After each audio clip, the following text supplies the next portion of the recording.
분명히 쉐 원치가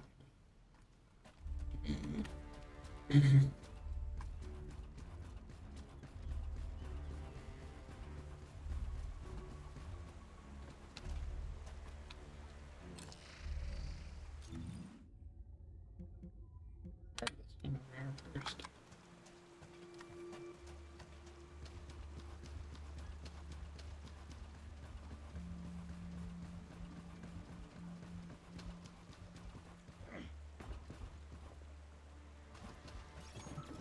Descendant, we have received the next set of coordinates. To ensure safety of the ruins area, we're commencing an operation to annihilate the enemy. Our goal is to completely eliminate all enemies in the ruins area.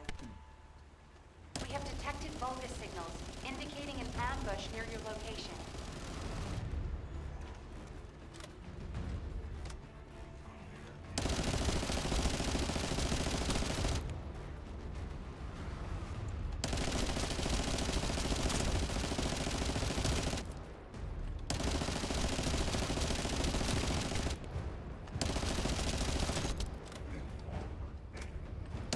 Keep moving towards the ruins entrance while eliminating any remaining enemies.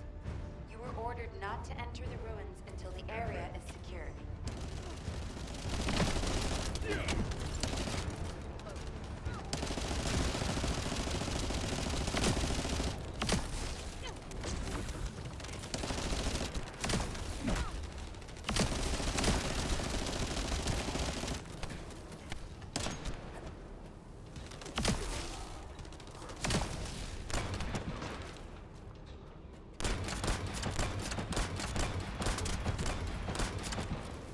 The enemy forces are switching to offensive. Don't let your guard down. We've detected a unit with a high-level energy signal. We suspect a Vulgus with a massive amount of firepower. Take care of it immediately.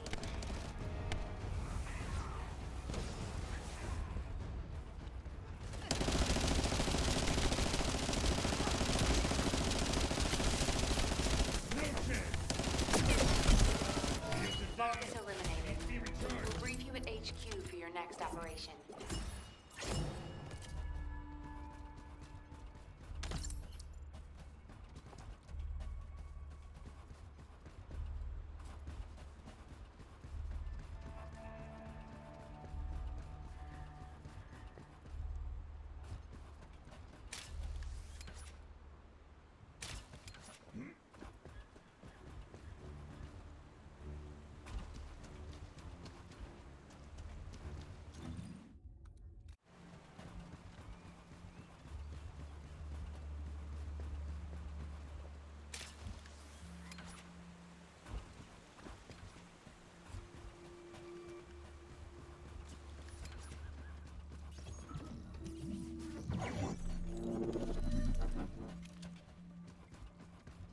I need your help so I can look for traces of the MedCore.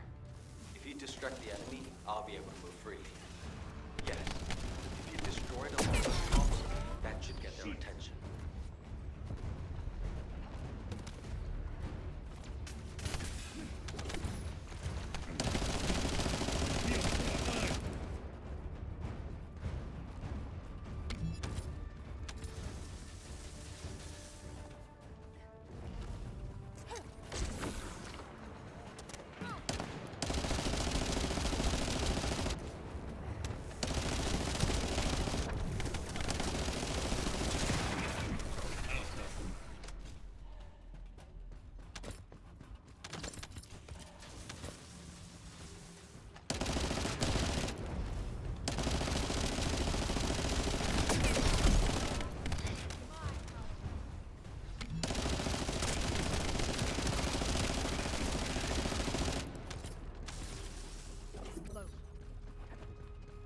As expected. They're all running to the device and to you. Try not to get hurt.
buy me more time?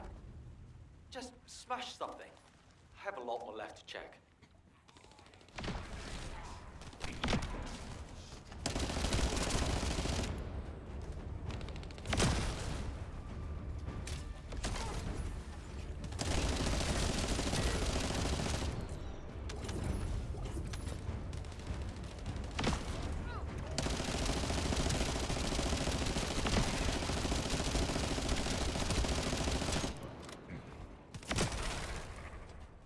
It's working. They're not even looking this way. Buy me some more time.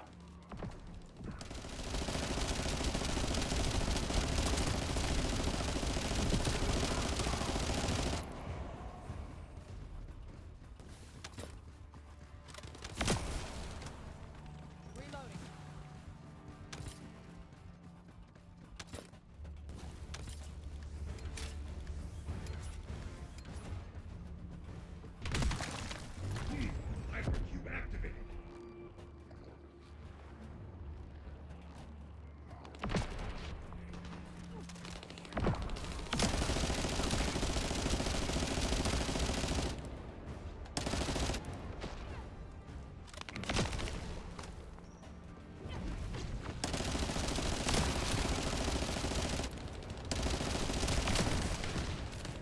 아,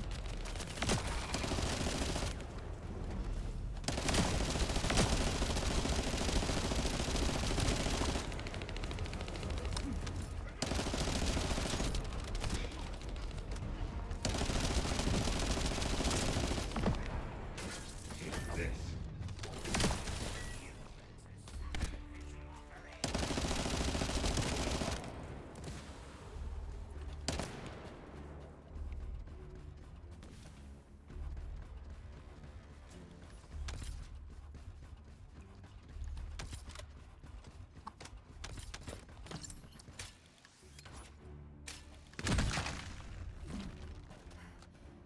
Heads up.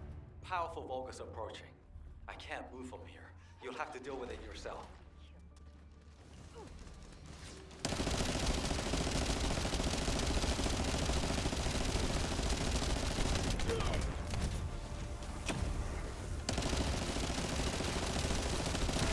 Found a set of what looks like human footprints leading inside. Let's keep moving.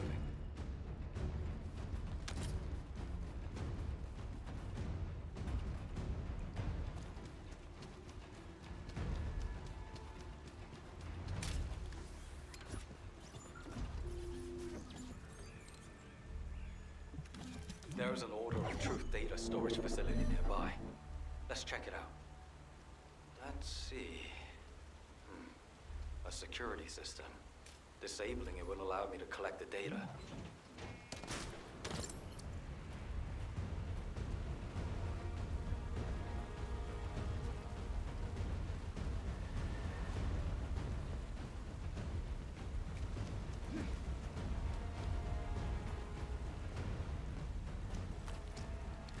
I need you to cover me while I disable the security protocols.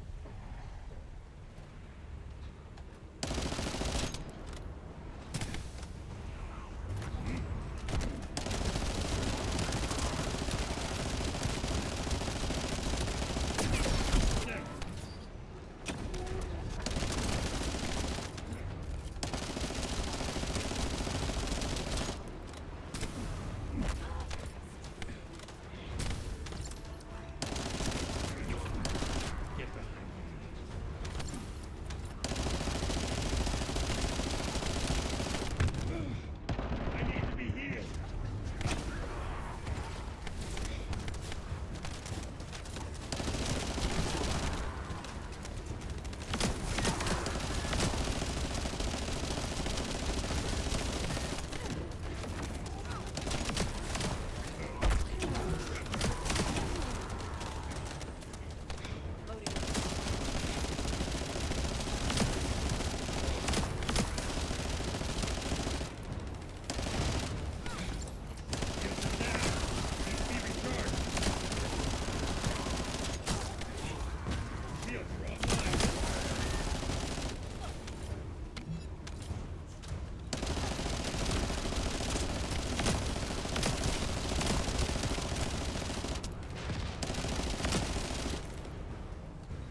fuck was that? Deploy max barrier. Security has been disabled.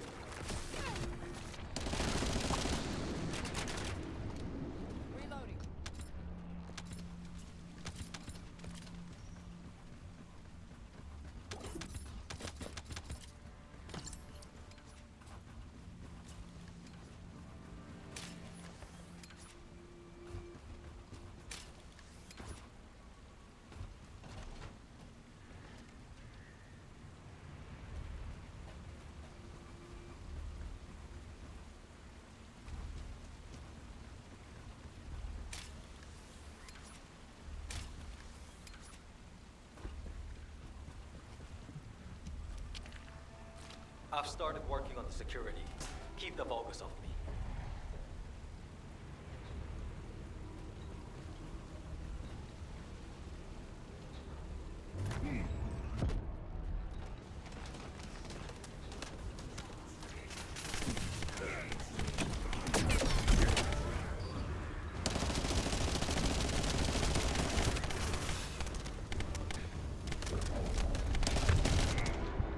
Critical damage detected.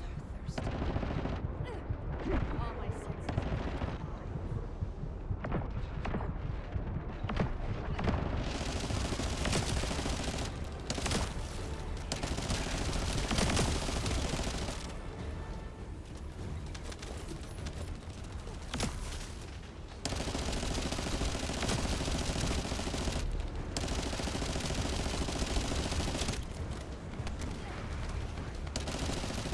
Let's see what this data reveals.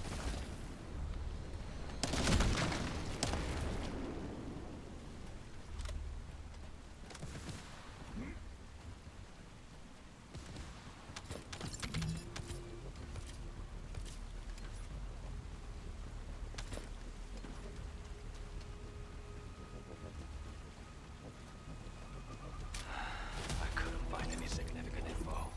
Thank you for your help anyway. Thank you.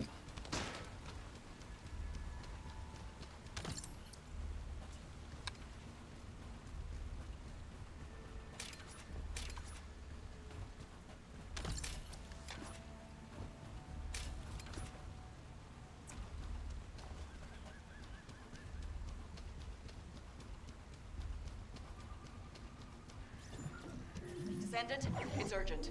The communications repeater nearby is transmitting an emergency signal.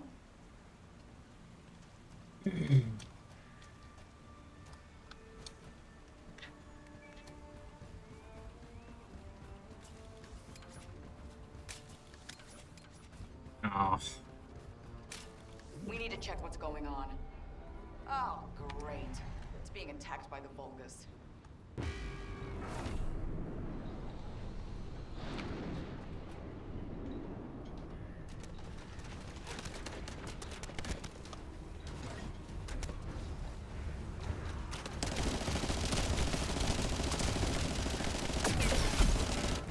Shield. Hypercube activated.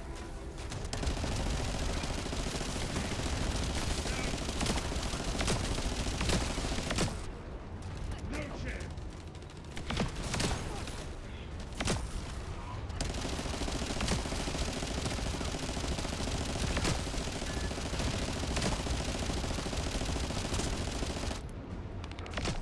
We need to protect the repeater.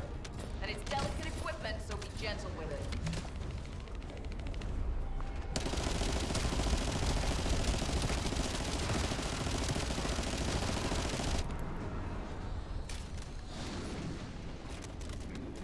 Oh.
What's happening right now?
Deploy barrier.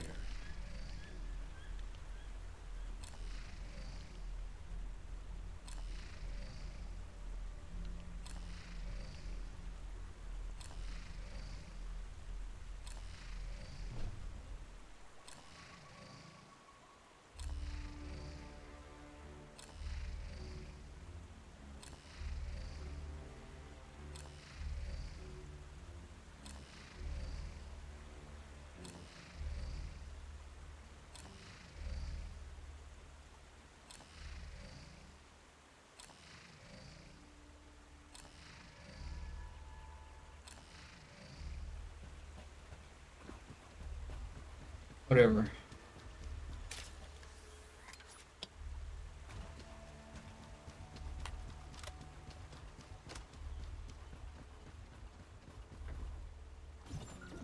Send it. It's urgent. The communications repeater nearby is transmitting an emergency signal.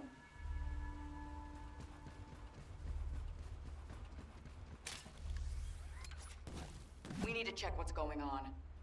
Oh, great. It's being attacked by the Vulgus.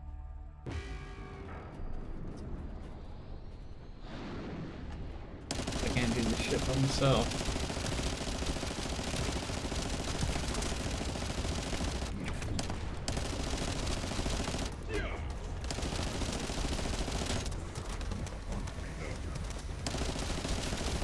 Send it. The repeater is being attacked. Do you know how much it costs to repair that thing? Stop them, quick! If the repeater is destroyed, the entire communications grid will go down too. How do you fucking do this solo?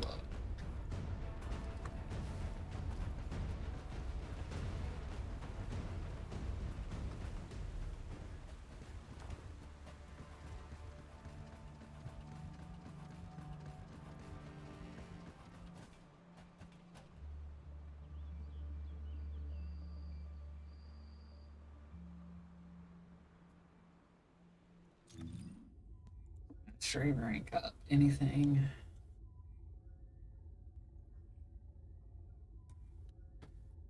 City slot.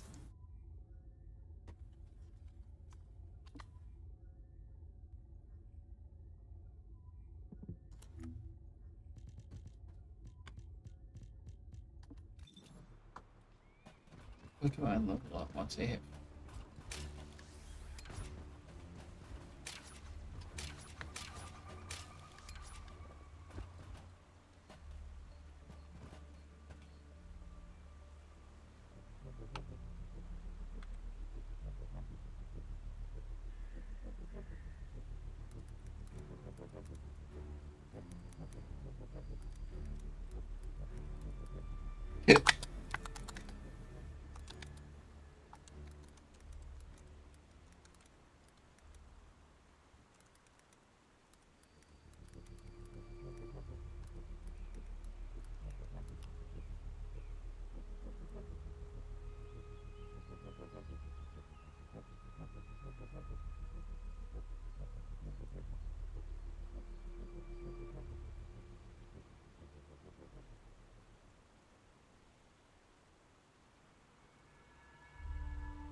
You can reset it back to level 1. How do you...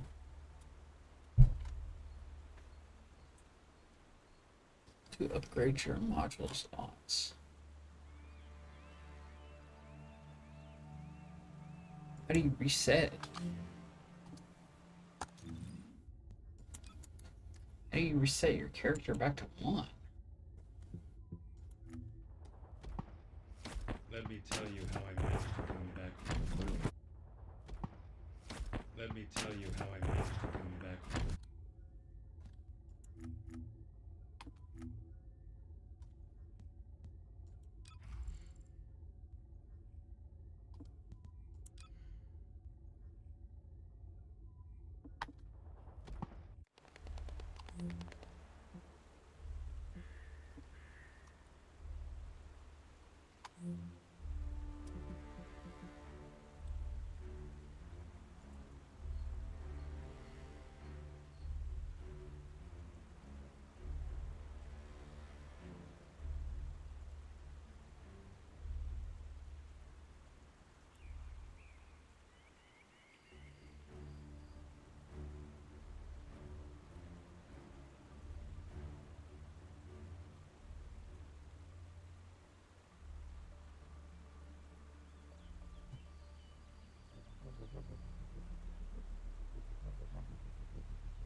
What?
I need you to cover me while I disable the security protocols.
Shields are offline.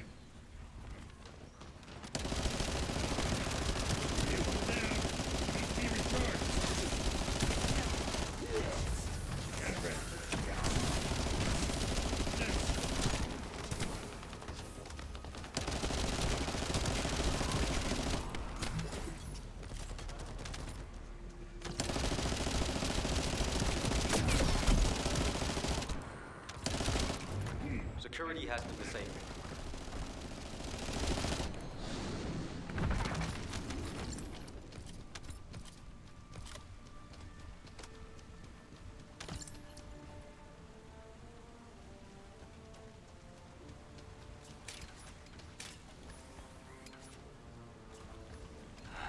I couldn't find any significant info. Thank you for your help anyway.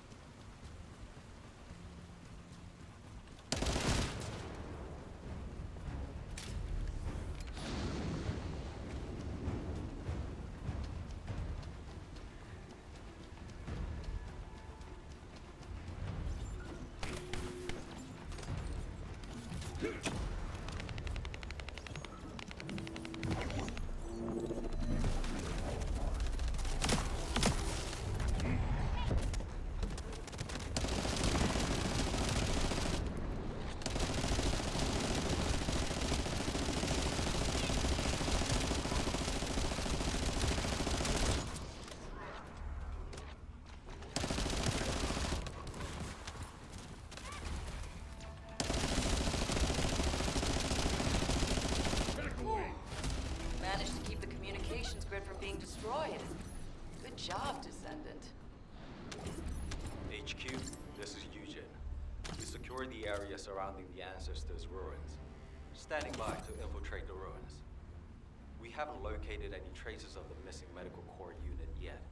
Valby's working on it. Good job. I'm sorry to hear about the missing Corps members, but this operation cannot be delayed. You are to infiltrate the ruins immediately. Descendant, I'll have the Ironheart sent there once you've secured them.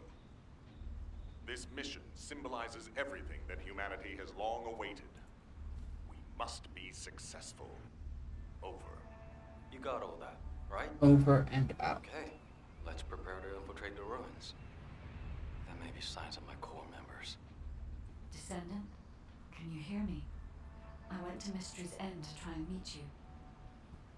I'll be waiting at the ruins that contain the Prime Hands. There's something that I must tell you. Guide, you're not trying to stop our operation, are you?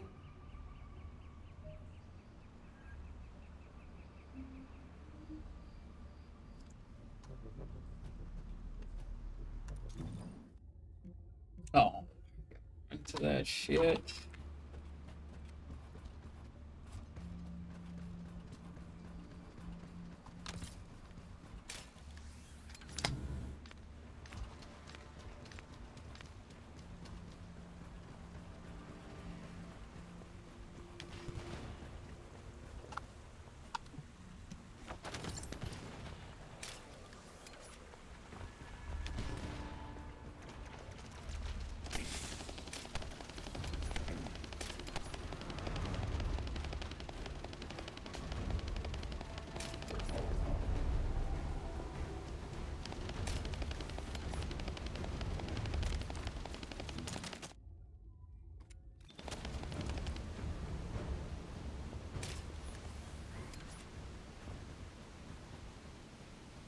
There's always something on the water.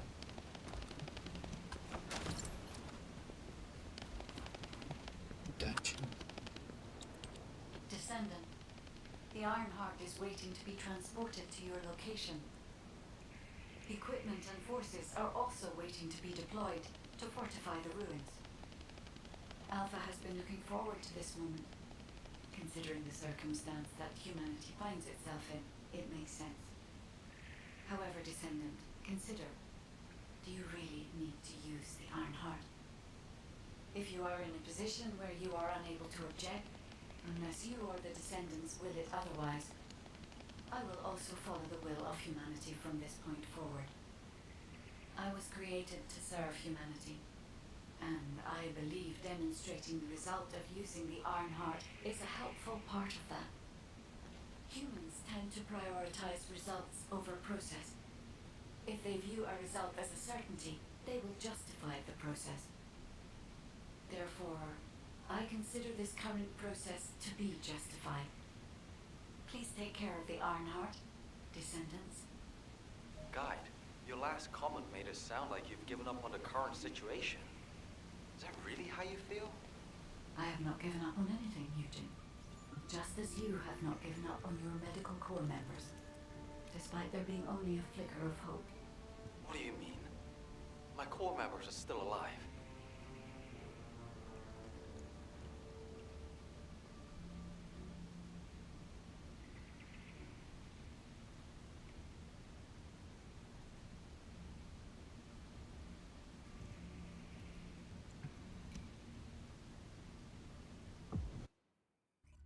Dungeon.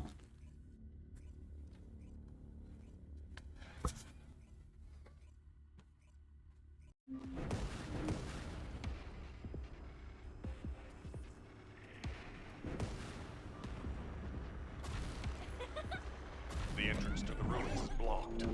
We need to get an engineering unit to break through. We'll send you an engineering unit once all Vulgus near the entrance have been removed. Eugen will lead the engineering unit to the scene while keeping an eye on the ruins entrance. Understood, HQ. Over and out. What a pain in the ass.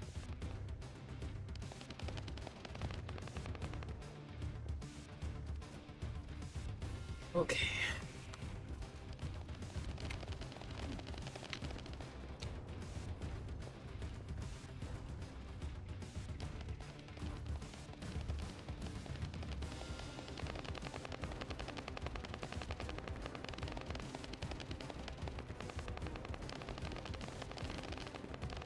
Descendant, I've been waiting for you. Wait, what is that voice? It seems to be the voice of the ruins' internal system, but we have no records of any such system. Perhaps the ruins are reacting to the Ironheart. This is a good sign. Fuck out of my way. There are a significant number of Vulgus signals, Alpha. I believe you can handle that many. It was a much tougher situation when the investigative corps first discovered the ruins. I lost all of my teammates in that operation. One of them was a powerful descendant who was being considered for commander. He was better than me in every way. I want to commemorate the souls of those who fell in that operation by seizing the Ironheart. Descendant, I will send you the route by comparing it with past records. Use it to get to the Prime Hands. Over.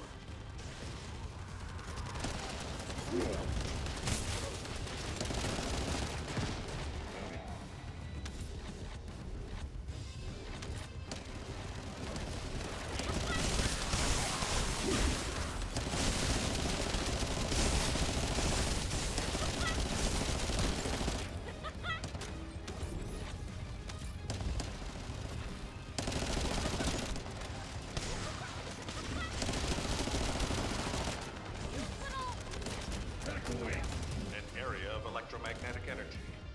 You need to be extra careful while there. The area around the Red Sphere and areas connected to the Prime Hands, or any Ironheart, have powerful electromagnetic fields.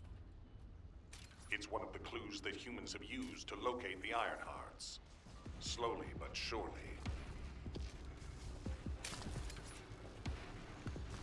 Ah.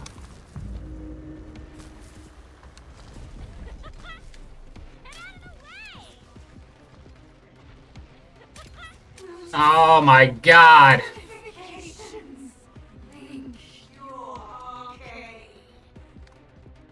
Descendant, we have detected a Vulgus signal moving toward you. You might need Arche to open the gate. Now, has such a system existed in the past? According to past records, no. I'll keep looking. That voice. Something doesn't feel right about that voice. If there is a terminal that I can connect to, I will be able to check. But I don't believe there is such a device in these ruins.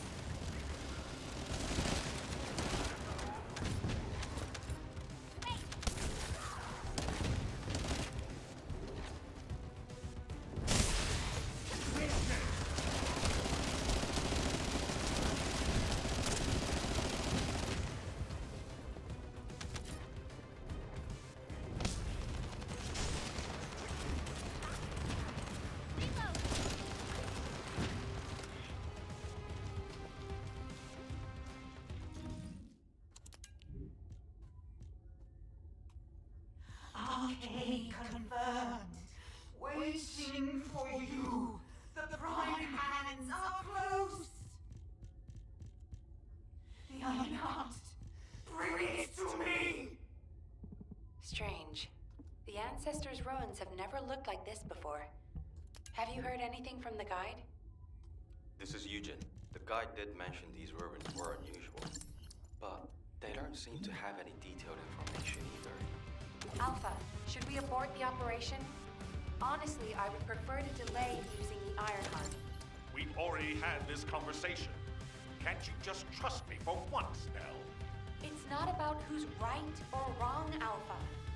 I just want to use the information we Where the fuck do I go? beings more advanced than us, strategically. We can't turn back based on a mere feeling. We've come too far. There is a lot at stake with this operation. Descendant, the place where you are fighting is a very important facility. According to the Magister's analysis, it has a cooling system which is necessary to activate the Prime Hands. Any remaining Vulgus will hinder the activation. I want you to eliminate all enemies and move forward. Over and out. Over and out.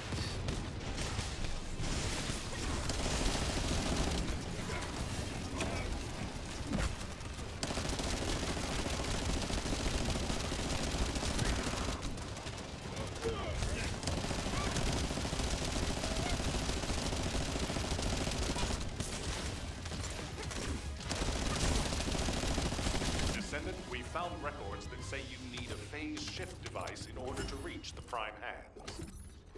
But the terminal necessary to activate it is in a very dangerous location. The quantum disintegration trap is activated, and the structure that leads to the terminal is completely destroyed. Please, be careful.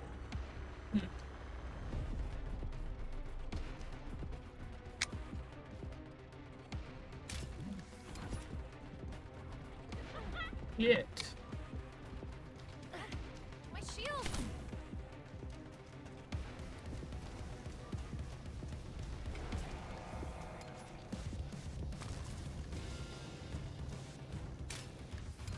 It worked! The phase shift device has been activated. Now we can get to the Prime Hands. It's time to face the God! truth.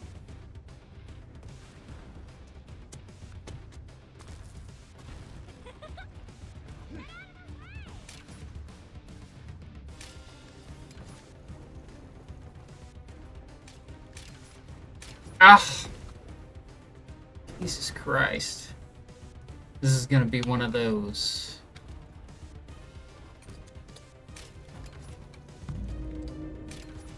Why? Why can't I get that? Vulgus signals are detected all around you. You're surrounded. Alright, at least somebody fucking made it.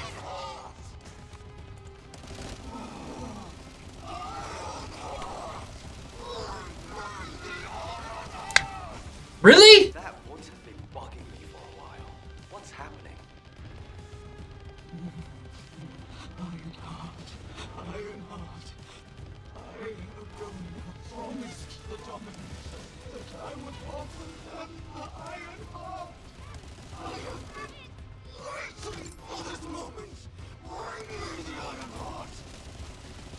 Oh no. That was a Vulgus' voice.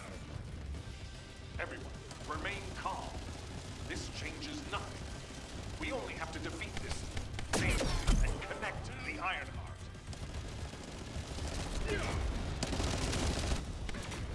Fuck.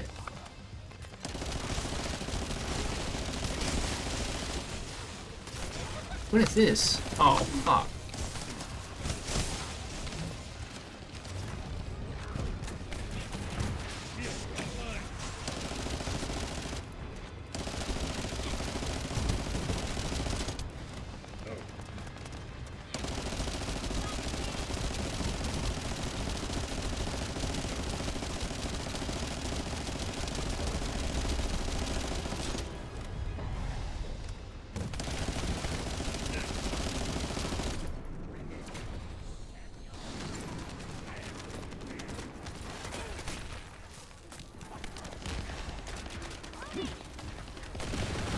God damn fucking ice shit.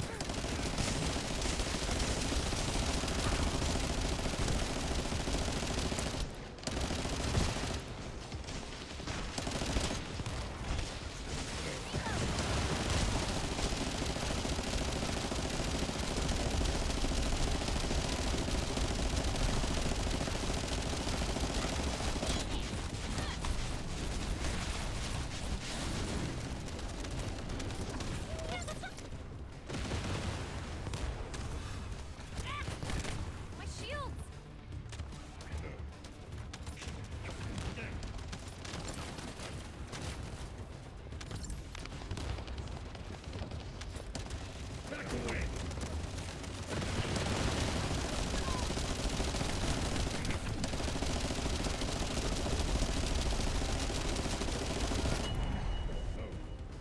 Yay.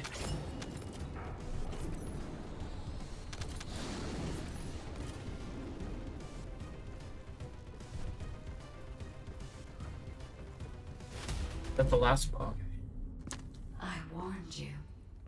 Seal the dimensional wall and the location of Ingress will be exposed.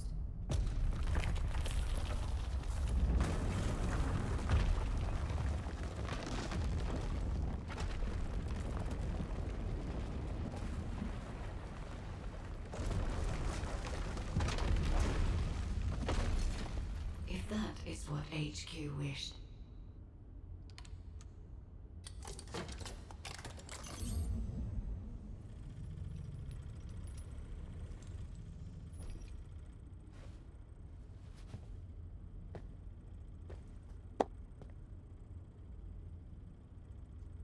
Then I hope they learn their lesson from this.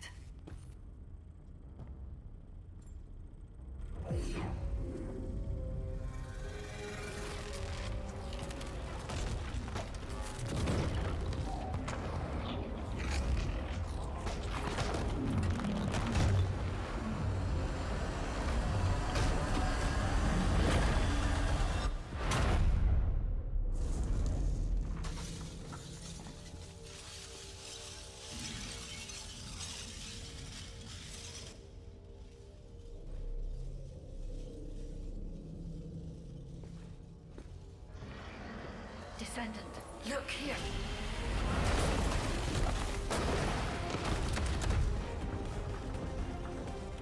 Stemming the flow of dimensional energy will only attract the attention of the club. The dimensional wall must not be touched. Watch out! It is my role to protect you.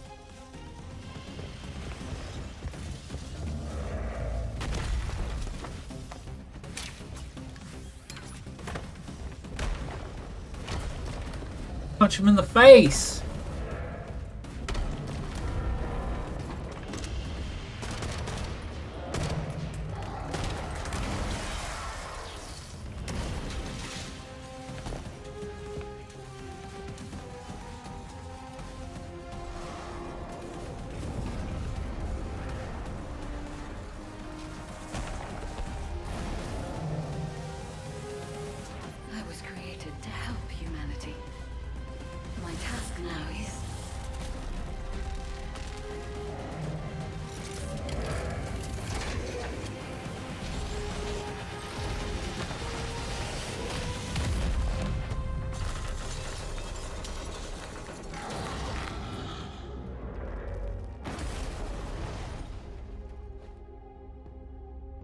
Right in the nick of time.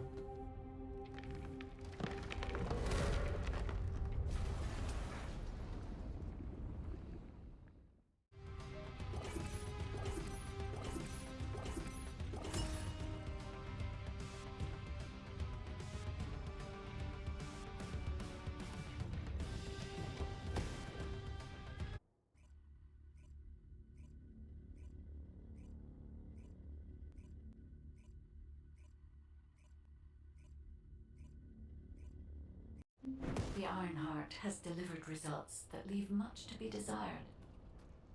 However, there is still one final option.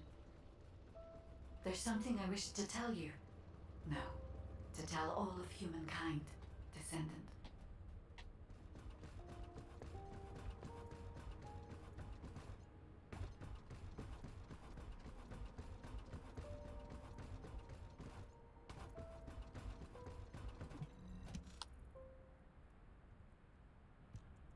Descendants, I did not wish for this to happen. But if I had continued to oppose the use of the Ironheart, any trust you had in me would have been lost. I had no other choice but to wait for the best moment to effectively reveal my purpose. Descendant, can you guess what my purpose may be, and what the final option is? To ensure humanity's survival? When we were first linked, we both said we needed the Ironheart. That for humankind, an Ironheart was a means to close the dimensional wall. In which case, why would a guide need Ironhearts? To deliver them to humankind? No, Descendants. The reason why I need the Ironhearts is to ensure their destruction. If the dimensional wall is closed, a much bigger cataclysmic event will occur, as you have witnessed. However, so long as the dimensional wall exists, the energy emitted from any Ironheart will always draw entities from other dimensions to Ingress. For humankind and Ingress to truly experience peace, all Ironhearts must be destroyed. This is what the ancestors have passed down to me. The regret of your forebears with the future generation as your only hope. Descendants, now is the time to choose.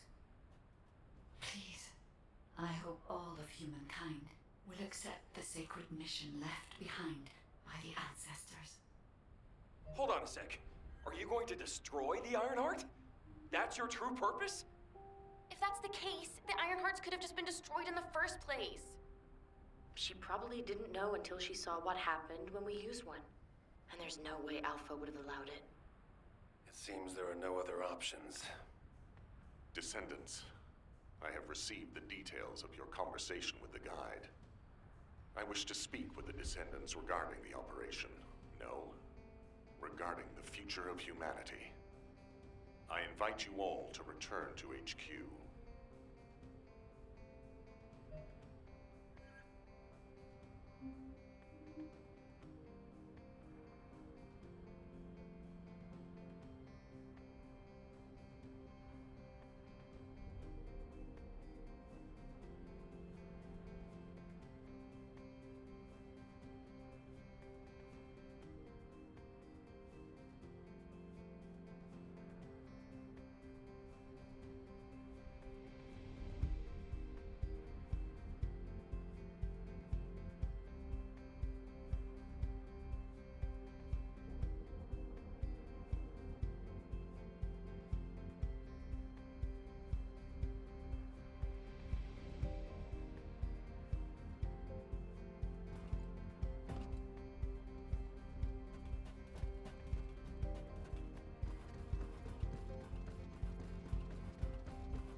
Ugh.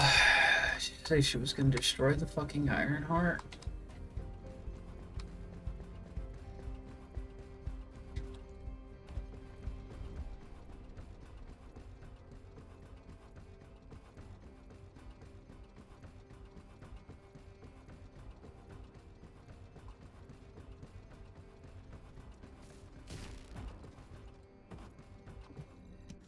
there's something you need, you'll need to pay.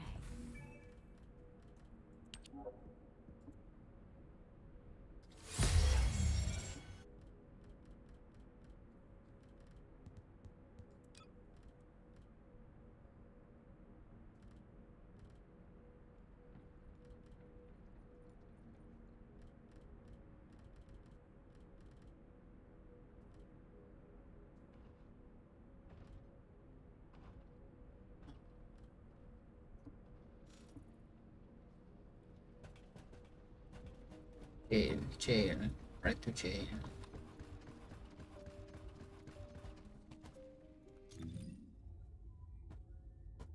Looking like a reset here.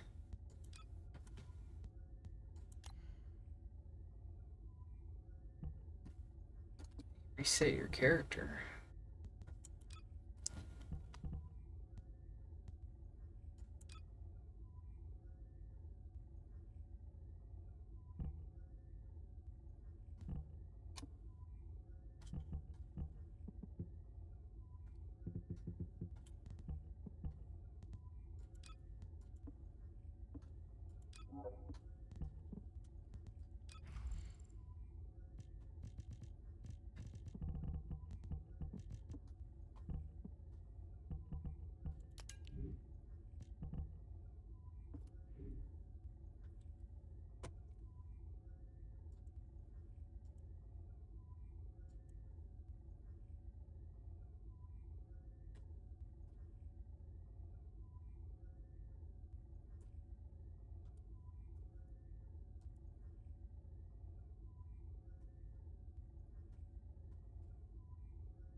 Starting your descendant.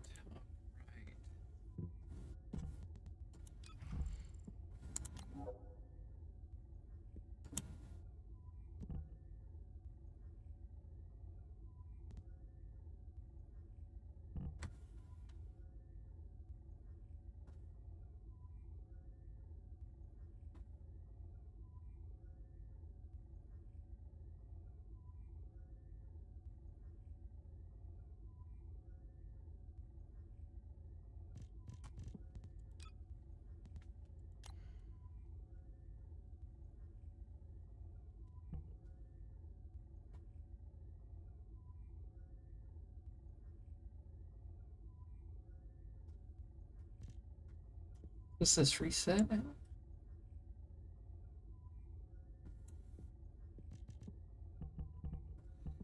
What do I have?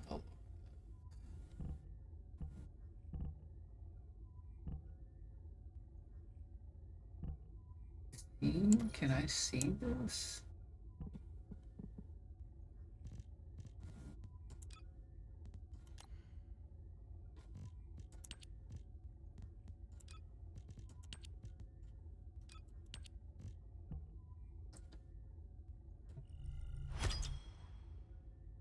Oh, okay, I see. That's me back to 0. Sets this down to 6.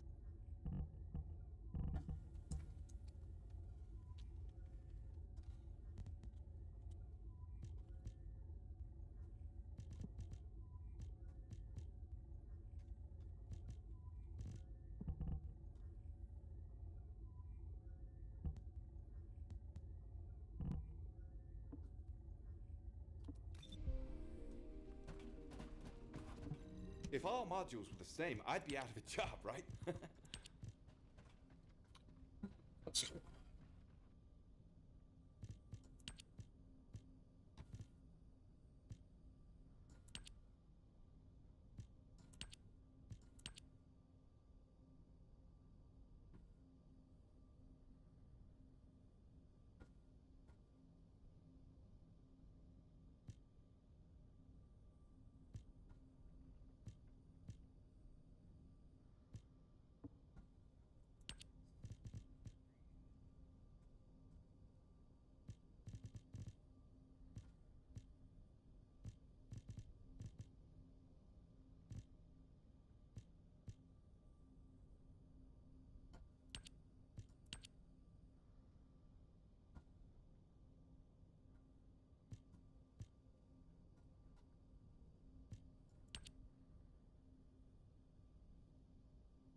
Hmm.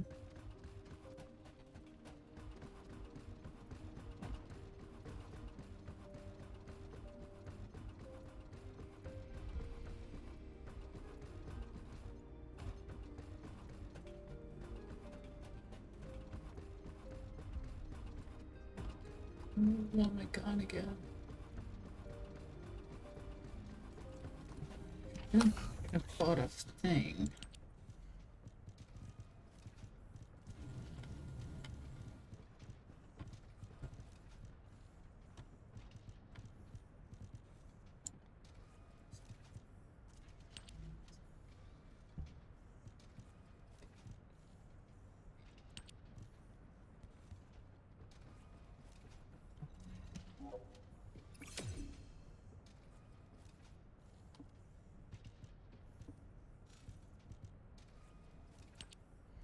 It's not.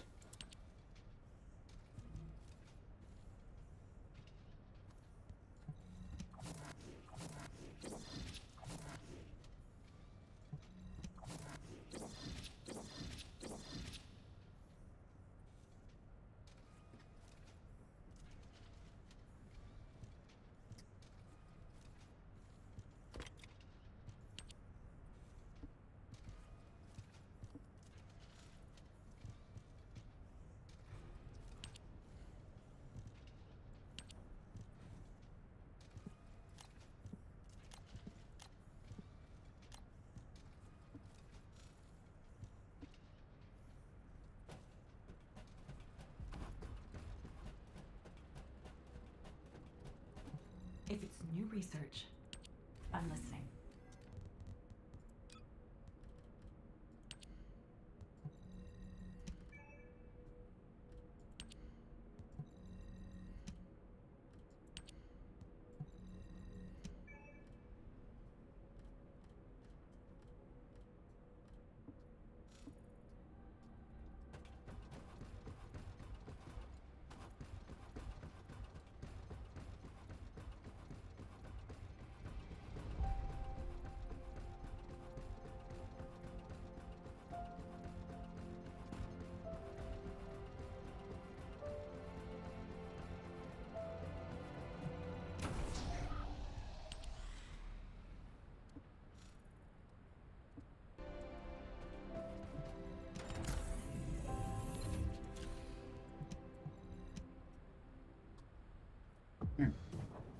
Where they tried to do it in some cities and then immediately abandoned it because it was unworkable. I just don't think it's a good way to address problems that I don't even know if they truly exist.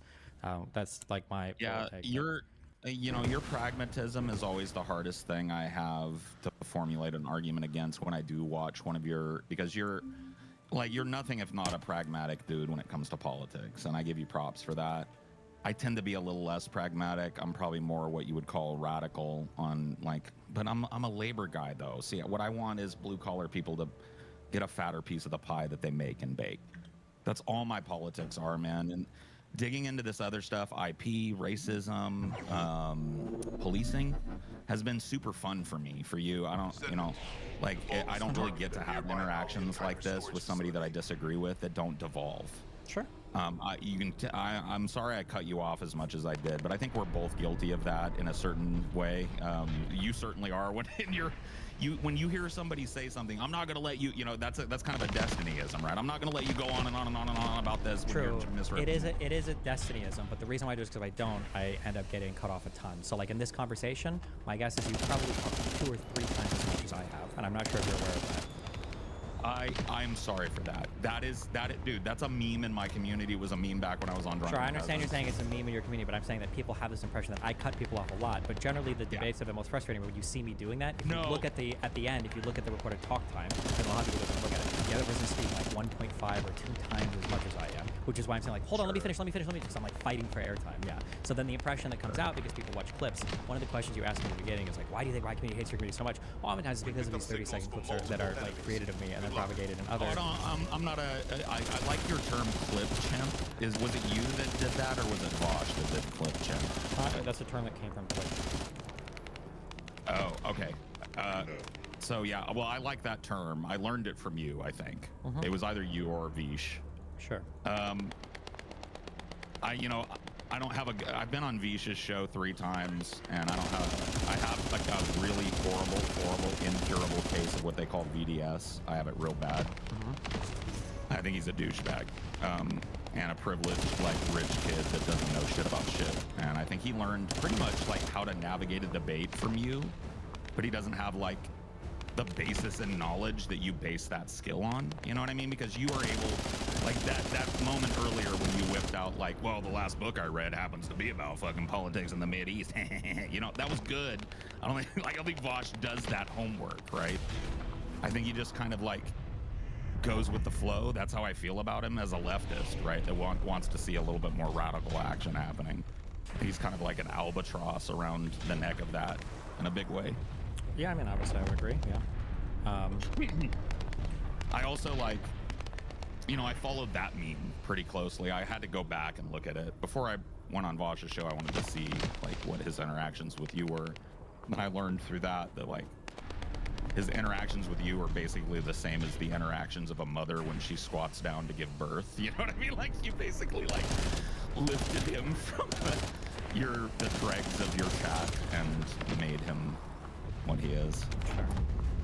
So how do you feel? Do you feel any like responsibility for the people? Because like you kind of did the same with Hassan too, didn't you? Like a kingmaker guy.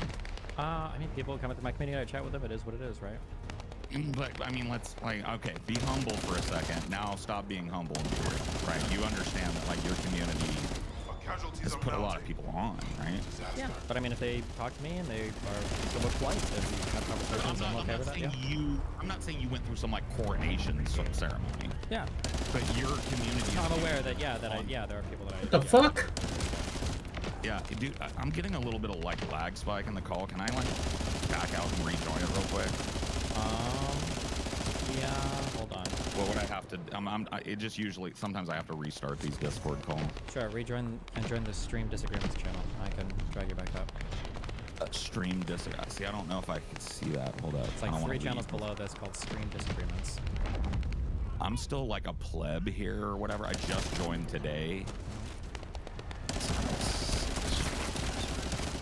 Double up channel. I'm sorry, dude. No, you're good. I It's use like Discord a whole fucking lot. Yeah, you're fine. Under Stream Voice, right now you're in Destiny's room. I'm in Destiny's room. I see that. Dating Advice, then Nathan's room, and then Stream No, Disagreements. I don't have the roles. I see Special Voice, Event 1, 2, 3, 4. I see Voice, General. Then just join General Lobby after, and I'll drag you up. Okay, I'll do that. Okay, bye. All right.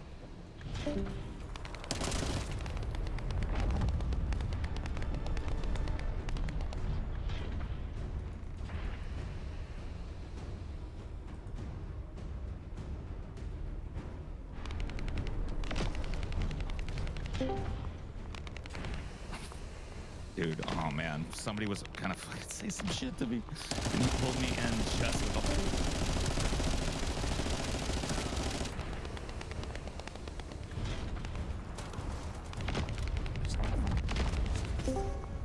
Hey, hello? Sorry, bud. I'm a boomer. I clicked the wrong fucking shit. My bad. Anyway, yeah, that's better, by the way. That helps. I'll turn the camera back on now. Yeah. So anyway, like I said, dude, I appreciate the conversation and shit. I don't want to drag it on. It seems like it maybe has run its course, but I'm open to talking, you know, sometime in the future, or even talking today for a while. I do have shit to do a little later, but I'm chill to talk for a while if there's something else you want to. Sure. I guess you want to go back to 20 billion topics ago. I'm just curious. How do you differentiate in your mind like genocidal rhetoric from just rhetoric of a country at war? Wipe them off the face of the map. Okay, so do you think it's somebody? Do you think that if in like Great Britain, we're gonna wipe the Nazis off the face of the map? Do you think that would count as like genocidal rhetoric? No, I think if they would have said we're going to wipe the German people off the face of the map and there won't be a Germany afterwards and we're going to colonize Germany and make it England too, Electric Boogaloo, right? That's kind of the sentiment in Israel right now. Is there? What about after what about after World War I, where I think like Germany got stripped of colonies or went on like a military stuff like that, and people were holding them responsible for World War I? Do you think that was like genocidal or? Also, technically, Germany was split in Your two chat's right after driving me World War. fucking- I need to quit looking at chat. Sorry. Germany Go was ahead, also say it split in again. two after like World War II as well, right? We had East Germany, West Germany. I don't know what that's planned, but I don't know exactly the history of that. Well, I mean, you know that like it was split and basically it was two spheres of influence, right? East Germany was in the Russian sphere of influence, or the CCCP sphere of influence, and West Germany was in the American sphere of influence. Right? I'm just That's saying your that, like, do we understanding. think that, like, so in your mind, it's just like those types of sentences, if you say, like, oh, well, we're going to wipe them off the face of the map, that makes it, who has to say that? Any media company says that counts, and the whole country is committing genocide, or? I think it's like, if you can take the temperature of the broad sentiment, I think the media definitely plays a big role in that. They're basically like, we know the media feeds, you know, you've heard it, feeds, right? The reason why people feel like crime is so much worse, and they put their children on literal leashes and shit now, and there's helicopter parents like overseeing every aspect of their child's life, even though, as you pointed out earlier, crime is down since the 90s pretty precipitously, right? The reason that exists is because the media has inculcated a culture of fear by covering every little local bar brawl and stabbing that happens and shit like it's national news. Okay, sure, but again, like, so temperature of the broad public media makes for a genocide, or? Well, I'm saying it's one of the barometers I would look at. Would you agree with that? Maybe, but I think it's hard because you have to, like, if I were to go through Israeli media, would I find more media talking about, like, the war in general than defeating Hamas, or do you think I'd find more media talking about, like, eliminating every Palestinian? I want to make a point here. I'm not talking about judging it just on this sentiment. I'm just trying to establish with you that you think. No, wait, that I'm understanding. That's where we're going one at a time. This is on the spectrum of the same, right? So, ask the question again. I'm sorry. Yeah. So if do we think that, like, if 95 or 99% of the comments are we need to defeat Hamas, we have to get rid of, like, violence in the whatever, and then, like, 1%, some outlets are like, we need to destroy every Palestinian citizen or whatever. Well, do we think that, like, that makes for a genocide? I'm gonna get a document together. Like I said, there's a guy I know who I can DM now, and he might be able to send me a fucking list of things, but I doubt it. Sure. Even if he had a list of 20 different things, like, we can imagine there's probably been thousands of different. I'm aware. I've seen the entire ICJ document that was submitted by South Africa. It's probably a lot of the same complaints that were alleged in there. I'm but aware. I mean, this is all, but it's ongoing. It's like live TV. He tuned into it, and I watched it. You know how you can share screens here in Discord and shit. Sure, yeah, I understand. Shared his screen, he was tuned into it. Yeah, it's not. But I'm saying, like, let's say that there's a story that, like, we have to defeat, like, the Palestinians. We can't allow this, like, to happen again. No, Would that be like a wasn't genocidal that. statement? It was. Okay, so you remember after 9/11 when, you know, every fucking commercial break would have a with the flag, and then it's average people going like, I support our troops. I support our troops. I support taking the fight to them before they bring it to us. You know, I don't know if you were old enough to remember that. I distinctly remember that, right? I don't remember, so that media climate is very extant in Israel right now. Wait, hold on. Sure. Yeah, no problem.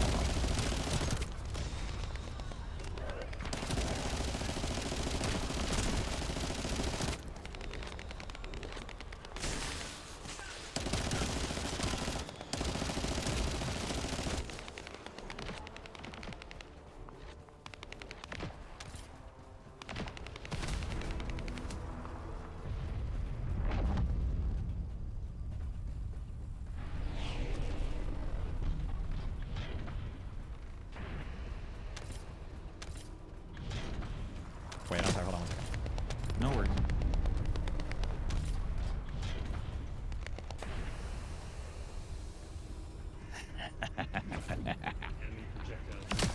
He left.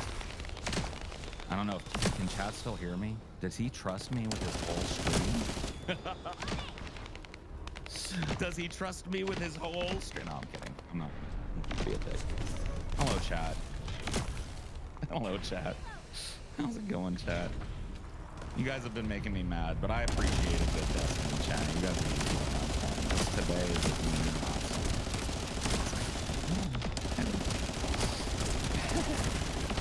Just saying hello. about Okay. the chat. Sorry. Yeah. Go ahead. I was saying. Fuck. Now I fucking got all chat giggly now. Yep. Okay. I'm just saying that I don't think that a few statements in the media make for a genocide. It's not a few. But I don't okay, think that even 20 statements in the media would make it a genocide. Okay. But on a continuum, right? So then Sure, maybe, you yeah. look at a government official in Israel like Ben Gvir, who was on record multiple times saying that Palestine should be, quote, wiped off the face of the planet. Yep. That, and then there's a lot of that being said by military officials through the media. So General so-and-so, we are wiping out we're wiping out the Hamas dogs.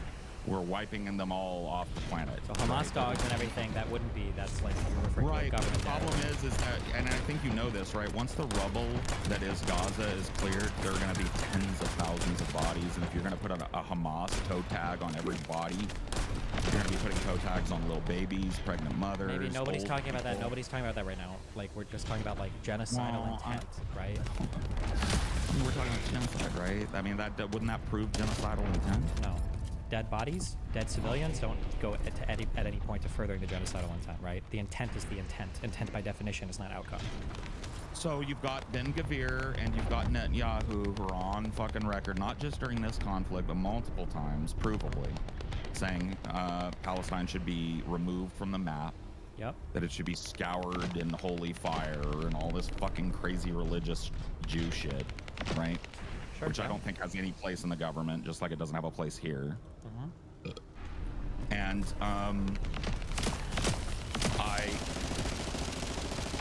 I don't see how that, coupled with a media environment that is broadcasting to people what they want to see, which is kill, death to Palestine, kill every fucking Palestinian. That's These coming are from the government. That's so that statement and those types of things in the media, those are going to be incredibly rare statements, if they're even. They're published at not. all. They are.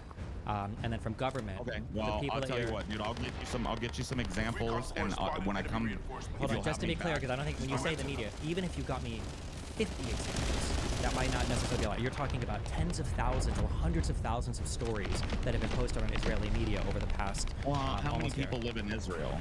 About 9 million. So 9 million people, about like, give or take, 1 million or two more people than live in the LA basin. Okay. And there's like 10 media outlets in Israel that are all broadcasting this type of content. Saying kill all Palestinians? Saying we're gonna kill them to the last man, we'll be victorious. No, there's not. No. There's a decent divide between like far right. Maybe you're right. I am. I know I am. Trust me. If these types of stories are being published constantly by I most, asked you like earlier when you were in Israel, if you spent any time soaking up the media climate, you said you didn't. well, I can't listen to the media in Israel, like on Israeli broadcast, because it's in Hebrew and I don't speak Hebrew. But I read a lot of Israeli You're a publications. rich dude. You didn't have a Hebrew, like, wasn't it a kind of a problem? You didn't have an Arabic or Hebrew translator that like traveled with you. Like, wouldn't that have been something you could have spent some money on and not had the meme of the dude fucking screaming at you and calling you a son of a whore and shit for recording him? So I did have Like- a person traveling with me who was doing translations. We didn't for that because we were Uh-huh. just driving to our hotel at the end of the day. But yes, there's a lot of people that we interviewed that spoke Oh, only. you could have had somebody sit and watch the news with you and tell you what they were saying on the news. I can just read the news in my home. I don't need to go to Israel to watch their news. I can just read it at my house. Right, but you do need to be in Israel to see Israeli news sources being broadcast live, or you need to have an IP address that can access Israeli news. No, you don't. It's like the BBC. Yeah, it is. Yeah, Hold on. You're aware that we can both watch the BBC right now. We Then don't why need- haven't you? Why haven't I you? have. So you've watched Israeli news? Yeah. I'm just curious. Off the top of your head, how many Israeli news publications or sources could you name? I'm talking, like, look, dude, I'm not claiming I'm an Israeli, like, I figured No, sure, you but I would know have, right? more. I know there are far-right people like Right. Tablet. I know that you've got relatively center-to-center right people. You've got, like, your Times of Israel. You've got your Jerusalem Post. I've talked to journalists from all of these publications. You've got your farther-left sources like Haaretz. And I know that you've got, like, only sources that post in Hebrew. I know you've got, like, Ynet that does a lot of online stuff. I'm aware of all these sources, and I've seen a variety of publications from all of these sources. And I've talked to journalists that worked at all of these sources. So the idea that I need to go to Israel and then have a translator sit here and translate Fair stuff on enough. TV No, to I me didn't doesn't know- mean I anything. didn't- Okay, I know. Well, hold on, wait. This beauty of not like going to Israel to watch the TV. I don't need to go to Israel to watch the TV. I can watch it all and read it all like online. It's all available online. Yes. Fair. I didn't know, like I told you at the beginning, dude, I'm not a fucking dude that follows every destiny. Okay, So you I don't didn't have mean to be. That's fine. But I'm just saying that you're very confidently telling me that their news is inundated with like kill all Palestinians, and I'm telling you that even in tablet, I'm not going to see anything that extreme. That's like pretty rare. And I don't know if you're aware, but the politicians that you're citing, like Ben Gvir and another really popular mention is Smotrich, these are like the most radical, the most extreme members like of the government, right? And they have universal like disapproval from most of the Israeli population. The reason why Netanyahu is looking to lose the next coming election. Yeah. Can I ask you a question? Do you feel like I act in bad faith? No, but you were making very strong statements about me being uninformed about the media in Israel. I'm just wondering, because I keep seeing it in your chat. I keep looking over there. Like, I don't feel like I'm a bad faith actor. Nobody does. That's the whole point. Well, do you think I am? I don't think you are intentionally, but you seem to be calling into question my understanding of the media, and then implying for several reasons that I would be stupid enough to spend $50,000 on a trip to Israel and not have it translated with me for people that only speak Arabic or Hebrew, when obviously I do. And then it seems like you're implying there's a huge gap in my knowledge about the media because I didn't go there and sit and watch TV with a Hebrew speaker, while you've got a guy that sent you 5 links to genocidal statements. Like, that's yeah, of course. It wasn't 5 links. I spent hours with the dude, him flipping through different media outlets, showing footage of the war, interviews with generals, interviews with man on the street stuff. Okay, so I'm not trying to claim that gives me a comprehensive overview, but please don't reduce it to 20 clips or whatever, 5 clips. It wasn't. It was 3 hours sitting with the dude, watching Israeli media. Okay, if you want, you can say, I'm confident that that's not true. What you're saying right now, I know that's not true. That there's 3 hours of Israeli media saying, like, things equivalent to we need to kill all Palestinians or something. There's not 3 hours. Okay, so if I were able to find that and have him subtitle it and stuff, and you could, of course I would provide it to you before we met again, so that you could have your translator look at it, make sure my guy's not fucking sneaking the premise by, right? If you want. I mean, I've got like, I've got people in my audience speak Hebrew and Arabic. Like, yeah. Now, I don't have all of that now. Sure, that's fine. I don't expect you to have all of that now, but at the least, then we would just assume, well, we can assume that both are neutral. Okay, we'll ignore the fact that I've spent months researching the topic. We can assume that both of us are just neutral in terms of that. But I'm just saying that the assumption that it seems like you're carrying through is like, well, your friend that sent you those links, like that's like way more information than I could possibly have, because when I went to Israel, I didn't watch TV. No, it contradicts some of the things that I watched in that 3-hour montage of flipping through the channels. Okay. Right? Do you think that like a 3-hour montage from somebody that's specially preparing a montage for you to make a particular argument might not be the best way to become informed of the entire media environment in Israel? Like, do you entertain the fact that there might be a considerable amount of bias there? But you just said that it didn't exist at all. I'm saying that I don't think there's 3 hours worth of Israeli mainstream media footage that's saying things akin to kill all Palestinians. I don't think there's 3 hours of footage of that. I don't believe. What do you consider mainstream media in Israel? As in not like a Daily Wire, but like a Fox News. No, I think I would even consider a Daily Wire like a large alternative media. I think it is. I think it'd be fair. That's a broader conversation, but yeah, okay. I just don't think Yeah, like a decently large, like has like a lot of listeners of yours within the country of Israel. Yeah. So I can't back it up right now because I don't have all the sources and stuff, right? Yep. But the guy, I will ask the gentleman. He did tell me, because I was gonna cover this on our show. And if you were able to like filter and fact check it in a way that makes me think about it in a broader way, I'm big on, like, I wouldn't have this conversation with you if I didn't want you fact checking. Okay. Right? I like being fact checked. I like learning, okay, you know a little bit more about Israel than I might have assumed from watching longer clips or single interviews that you've had with people, right? Sure. Fair. Okay, I'm willing to say that. I'm also willing to tell you that I watched hours worth of footage of Israeli news media that was covering this in a very similar way that I remember the news media covering it in 9/11.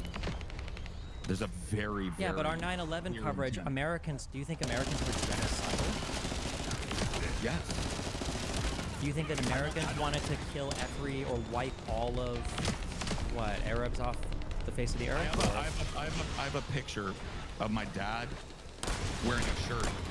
This is from the first Gulf War, mind you, not pre-9/11. We're talking 91. Yeah. My dad wearing a shirt that has a caricature of Saddam Hussein on it. The shirt says, "Cut it off, then kill it," and in the background is a nuclear bomb. Okay. Do you think that people might have? Do you think people might have? Do you think that people just might have felt strongly that they really fucking hated Saddam Hussein and his regime, especially the first Gulf War? Right, but what's the difference between a strong sense of hatred and memeing about throwing nukes over there and just ending it quick, cutting it off and then killing it, and genocidal intent? Because I think there's a huge Who do you think is going to suffer if that policy goes forward? I think there's a huge difference between like responding to military events versus just wanting to eliminate or annihilate a group of people. But when you openly profess with your mouth, wipe them all out, I don't know why we're wasting a single human life over there. Just drop the fucking nukes and be done with that fucking shithole over there. You telling me you didn't hear anything like that sentiment during the I'm sure there were some people that said stuff like that, but I don't think there was a widespread. I know we can say a lot, but I don't think there was genocidal intent, especially in the U.S. government or the U.S. military. I'm sure there might have been some people saying this, but even at that, he said we should just do Saddam Hussein and his military or whatever. Yeah, I don't necessarily think like with people saying like kill all Iraqi citizens. Or like we need to kill every Arab in Iraq. Well, the government has optics, right? What the government said as they were massacring the Iraqi citizens was that we were going to be liberated, we're greeted as liberators, right?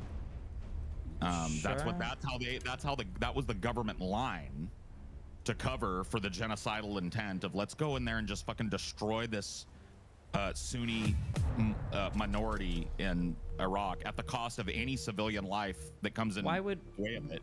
So you think the United States in the first Gulf War, when we were responding... No, in the second Gulf War... Okay, in the second, you think that... Okay, so in the second one, for the Iraq War, you think we just wanted to be genocidal? No, I don't. I do think This that is there called was genocidal The First intent. Descendant. That first metric that we talked It's about free to looking play. at when people's rhetoric. We're talking like you remember earlier we talked about there being It's by Nexon, you're not so looking for one thing, right? You're looking for a pattern. So you want to see if you know what that means. Right, okay, hold on. So you want to see in the people Monetization, coming out of their cash mouths in out, public places. pay to win akin chip. to But cut it's off also an and kill MMO, kill so them all. Glass grinding is right? part of the Then thing. you But want to see a government if you don't want to grind, you can spend money. similar types of statements. And It's pretty fun. The combat's pretty smooth. Shooting, everything feels good. The only thing bad about it is the monetization thing.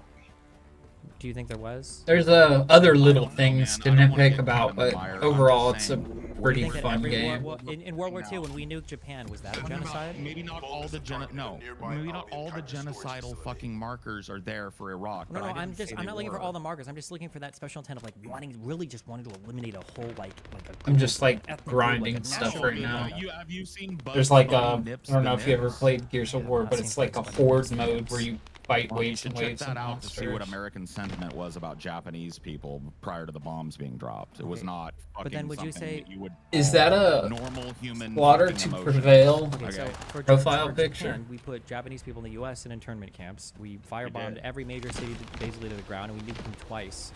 Yeah. But that wasn't genocidal, or No, because they surrendered militarily, and we enforced their surrender and stopped genociding them. wait. So do you think right now, if Hamas were to completely surrender, do you think that Israel would continue to kill Palestinians? Yes. They've said as much. It's not like they've said like it's not just about eliminating Hamas. It's about eliminating the influence of Hezbollah. It's about like they're not just. Well, so Hezbollah's in Lebanon, but if we Right, say and that if Lebanon, Hamas and Lebanon has heavily like people will say all the time that one of the reasons why Hamas is a problem is because it has ties to Hezbollah. Well, no, Hamas is a problem because Hamas is a problem. But Israel has gone to war with Hamas in the past. It's part of a wider problem, man. Give me one, like at least be charitable with me, bro. Well, I won't on this, no, because this is an area that I know a lot of stuff in. If Hamas were to surrender... So Hamas cooperating with a Lebanese terrorist organization is not part of a broader spectrum of terrorism problems in the Middle East. Not much. I don't know if there's even seen as like Hamas collaborating with Hezbollah as much. They're pretty distinct entities. Both of them are ostensibly backed by Iran, but I don't know if there's alleged to be like high levels of coordination there. I'm not sure. Gotcha. So Gotcha, bud. Israel has had conflict with Hamas in the past, and in none of these other conflicts has Israel moved in to like genocide the population after whatever conflict was ended. But you think after this one, you think that if Hamas were to completely surrender and leave, Israel would just continue to bomb like random apartments or? Dude, I don't know. I think we both know that that's a ridiculous fucking hypothetical. But let's say it did happen, maybe they would stop, and maybe. Well, but then if they would stop, then that makes it sound like a military operation and not a genocide, then, right? Well, I mean, I don't know, dude. Like. Well, it's pretty important. You can't say I don't know because we're alleging genocide, which is the most serious international crime in the world, right? But now we're dipping into the morality of war, which you're not gonna like my position on. That's fine. We can say that war is bad and killing civilians is bad. I think we all agree that these things are bad. The UN Charter, tells people don't go to fucking war with each other. But just because something is bad doesn't make it genocide, right? Like, we can say that war is bad and killing a bunch of civilians is bad. All these things can be horrible bad. You can even commit war crimes, but it might not necessarily be... You told me at the very beginning, let's rewind it all the way to the top.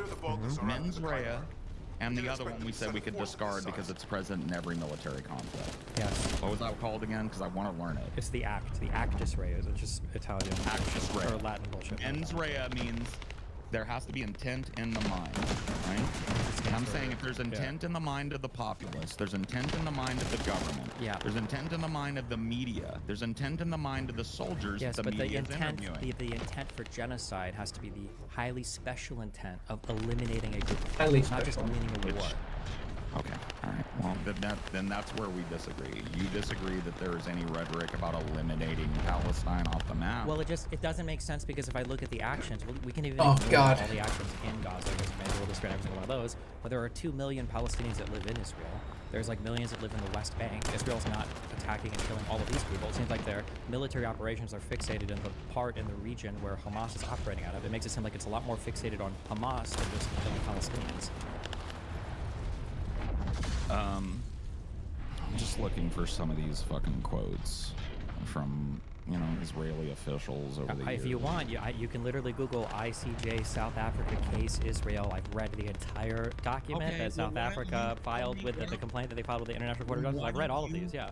Why don't you fill me in on some of the things that the government has said about the existence of the Palestinian state, the Israeli government?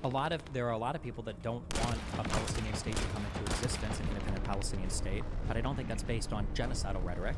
I think a lot of that could be fairly summarized in terms of security concerns. Don't you think that coupled with a military campaign that's got a fucking huge glaring body count that the international community has screamed stop, that makes it a little bit stronger of an argument? Maybe a little bit, but not much. Do you think, for instance, do you think that... Well, here's the question. Do you think that Hamas has genocidal intent against Israel? Sure. Okay, so if your neighbor has genocidal intent against you, that would probably give you a wide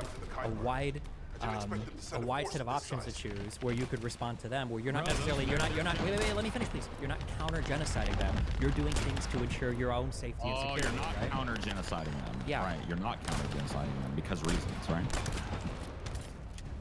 Because so let's say that the shoe was on the other foot and Hamas was the power in the region, and Israel was a tiny little enclave just barely holding on. Yeah. That Hamas basically had all the power over, stop the flow of water, stop the flow of industry into it, bomb them at will, right? Let's say that the shoe's on the other foot. Yeah. Is the power dynamic the same in your world? If the shoe was on the other foot, then that other foot wouldn't exist. Hamas would have completely and totally eliminated all of the Jewish people in that region. That's been the goal of every single prior Arab-Israeli war. So that would be what would happen there. The current situation, if the roles were swapped, wouldn't exist in any stable form because Hamas would immediately push all of the Jews out and create one state that was just a Palestinian state. Okay. And if the Do you disagree with any part of that? No. And then you agree the Jews haven't done that, right? Not yet. Would you agree that they're on the road to doing that? No. No, you don't think that they're going. So you think after this war is done, hostage negotiations over, Hamas eliminated, are they going to rebuild Palestine? I mean, it seems like that's what's happened after every other Gaza-Israeli war, yeah. Are they going to allow the people in Palestine, the ones that did manage to survive, by the way, to maintain their property rights? Yeah, probably. The same way they did before, yeah. Are they going to continue to seize settlements like the Golan Heights? Are they going to what? Do we need to look at a history of the borders of Israel and how they've changed over the last 70 years? Are you sure that's a good idea? Do you want to? Do you want to look at it? Sure. So, when I look at that and I see Palestine shrinking, Shrinking from what? Israel. Which year do you want to start? Let's just start right at the beginning. Let's start at the founding of Israel, right? Okay, so in 1948, how did Israel establish? What did the border look like? There was none. Right. So there was just it was an established state. It wasn't an established state. There was no state. In 1948, the British mandate for that territory expired. There were no borders. There was no state. Okay. So when was the state established then? The state Israel declared independence in 1948, and then they fought for their borders and whatever the armistice lines that were established by the end of that conflict after the 7 neighboring Arab states decided to invade. Whatever was fought for was what the borders ultimately ended up being. Okay. And then the borders have steadily grown to include more and more of what we would call Palestine. The borders didn't steadily grow. The major border expansion. Nope. The major border. You took a look at the borders of Israel and the borders of a cancer growing in the body, and would you say that cancer has steadily grown? No. You would say that it didn't grow. Well, remind me not to come to you for my future lung cancer diagnosis. Okay. Remind me not to come to you for my historical analysis of Israel-Palestine. Okay. Fair enough. So did the Israeli borders grow from 48 to 67? I don't know. They didn't. No. So that's why I wouldn't say they steadily grew. So no, they didn't. They stayed the same. Oh, they stayed the same. And then when did they start to grow? They didn't start to. In 67, in a 6-day war, Israel seized and expanded their territory to the southwest, to the east, and to the northeast. That was, so that was in response. So that's the first time that they seized territory that wasn't theirs and made it Israel. Well, I mean, when we say it wasn't theirs, I mean it wasn't. Whoever was on the land before it became Israel, I assume, right? Okay, well, in the southwest, it was Egypt, because Egypt conquered that territory. So Egypt. 48. And in the east, would have been Jordan, because they conquered territory in 48. And in the north, it would have been Syria, because they conquered territory. So all of those countries claims then? Yeah, for territory that they conquered. They won through, well, no, because they should have never had it in the first place. They conquered that territory. But wasn't Israel non-existent prior to their conquering? Israel wasn't existent, but there was a mandate for that territory in Palestine. That's a tough one, isn't it? That's a tough one, isn't it? Oh, well, no. Well, if you want to go by that argument, then Palestine as a state has never existed, so they're entitled to no land, so Israel should just kick all of them out immediately. Okay, fair enough. Okay, so that's not a good argument. I would rather them round up the Palestinians and ship them to a different country than bomb them into fucking dust and tell them, here's the escape route, and then bomb the escape route. Yeah, I'd rather that a million times over. Okay, so in 67, Israel expanded all of its borders. Okay, during a huge war, again, with all the surrounding. First time. Yep. Okay. In Next. So in 79, they gave back the Sinai Peninsula to. Ooh, how nice of them. To Egypt. Yeah. Okay. Okay. Okay. Cool. And then nice of them. In 2005, they pulled settlements out of the Gaza Strip. Okay. And that's about it. So all of these settlements that they seized, those don't constitute a border expansion. I mean, it depends on how you define border expansion. If you want, you can say that settlement expansion has increased in the West Bank. But I mean, if you wanted to be a weasel fuck and micromanage the conversation, you could say that. If you wanted to just say Israeli borders are steadily expanding, you could also say that too and say there's way a lot of fucking fun. Okay. Do you know what the borders are in the West Bank? I'm looking them up right now for you, buddy, along with a historical perspective of the borders through the years. Okay, hold on. Do you understand that there's absolute... I could literally say... Hold on before you pick up a map and show me what happened. Hold on. This is a quick thing, okay? You understand that literally I could argue any point right now. There's absolutely no way to recover a single thing I've said. I've been steeped in this history for months, and you think that you're going to look up a map right now and you're going to be able to out-argue whatever you find on a cursory Google search. That's never going to happen, right? Unless you think I'm totally... It's possible. I don't think you're a total idiot, but I don't know how I understand what the conflict is here between the two of us. The conflict is that you just see. The conflict is that you've seen memes of the conflict, and you think that's like a strong argument for, like, oh, the Israeli border expansions happened because of this like 4-picture meme I saw online, without understanding how any of it like works or what's going on. Oh, and you have the actual 4-picture meme. Yes. So this is bad meme? Why is this a bad meme? It's bad because incorrect. Because in 1947, that land right there didn't belong. It says partition plan. It says it there. It didn't belong. This is the plan in 47. The second meeting. So in 19... Third one. Wait, excuse me. Let's talk one image at a time. In 1947, all of that territory is owned and administered by the British. None of this belongs to Palestinians. This isn't even the state of Palestine. This is the mandate for Palestine, okay? Okay. So you've got Jewish settlements, and then you've got places that aren't Jewish settlements. That thing that's in green, that's not inhabited by all the Palestinians. If you know anything about the region, you would know, okay, well then filling all of that in with green doesn't really make any sense. There aren't Palestinians that live all across the Negev. There aren't Palestinians that are covering all of this territory. That's just ludicrous. Okay. So which one of these maps is incorrect? All of them. So in 47, it would be inaccurate to highlight Jewish settlements versus... labeled Let me finish. Please let me finish.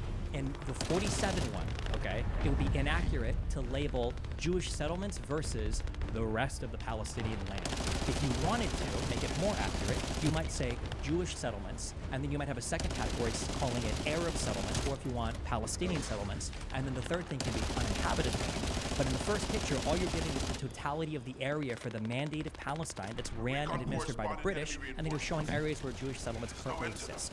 Okay, and then the second one we are showing the plan, not the existent borders. In the second picture, this is called the partition plan. This one was accepted by Israel, and it was rejected by the Arabs because they didn't believe that Jewish people should have a state here at all, and they wanted to remove them from this region. This is the second picture. Yep. Okay, the third picture is what? The third picture is after the independence in 48. So in 47, the Arabs did a civil war to try to expel the Israelis, and it didn't work. And then Israel declared independence in 48. And then during the ongoing civil war, all of the surrounding states decided to declare war to try to push the Israelis out. So you've got Israeli land is the land that Israel fought for and won. That thing on the right side, that West Bank right there, people commonly refer to as the West Bank, that's owned by Jordan, not Palestine. I don't know why it says Palestine. Why? No, it's for propaganda reasons. And that little part to the left, today we refer to this as the Gaza Strip. We did back then as well. That's owned by Egypt. So in this picture, the third picture, you've got three different territorial owners. You've got Israel, you've got Egypt, and you've got Jordan. But do these people that live in these areas, would they broadly identify as Palestinian people? Maybe. That's a complicated question. Okay, well, can you help me uncomplicate it? You're very knowledgeable on the subject. So, starting from the first picture, where it says Palestine, right? You said that this was the British mandate for Palestine, right?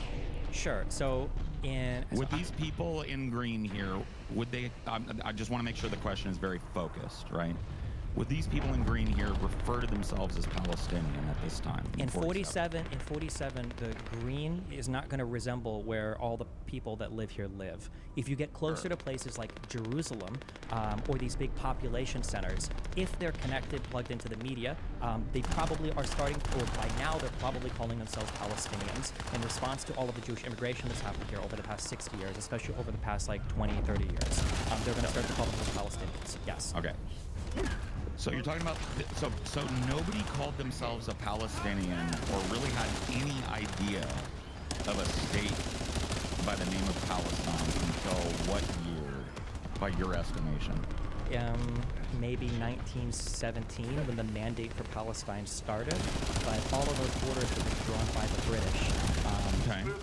Yeah. Well, I mean, all borders are drawn by whatever empire drew them, right? Let's be real. No, a lot of borders are fought for, and they end up being the places well, sure, where they... I mean, initially when they're established, and then there's wars, and territory changes, and borders are redrawn. And... I understand what you're saying. This is a very modern concept of nation states, but in the past, what you really had, where you had cities, and then as you got further away from the cities, you might have borders, but the control the government has is getting less and less and less and less and less, right? So you'll have like these strong population centers that might have like kings or queens, or in the Middle East it might be tribes or clans, and then as you get further away, the borders become more hazy because there aren't strong governments yet. And then like in Europe... And the historical records become hazy too because they're being kept oftentimes by biased sources and shit like that, right? It depends on what you're talking about. I mean, we're talking about, like, well, getting back further, the further back you go, the less veracity you can give to historical accounts because there were a lot of Some people keep good records. Some people have enjoyed keeping good records. Some people didn't give a fuck about keeping records. Right. And some people, and some people knew the power of records and altered records. Like, for example, the common view of Caligula is largely thought to have been written by political opponents who wanted to make him look extra bad.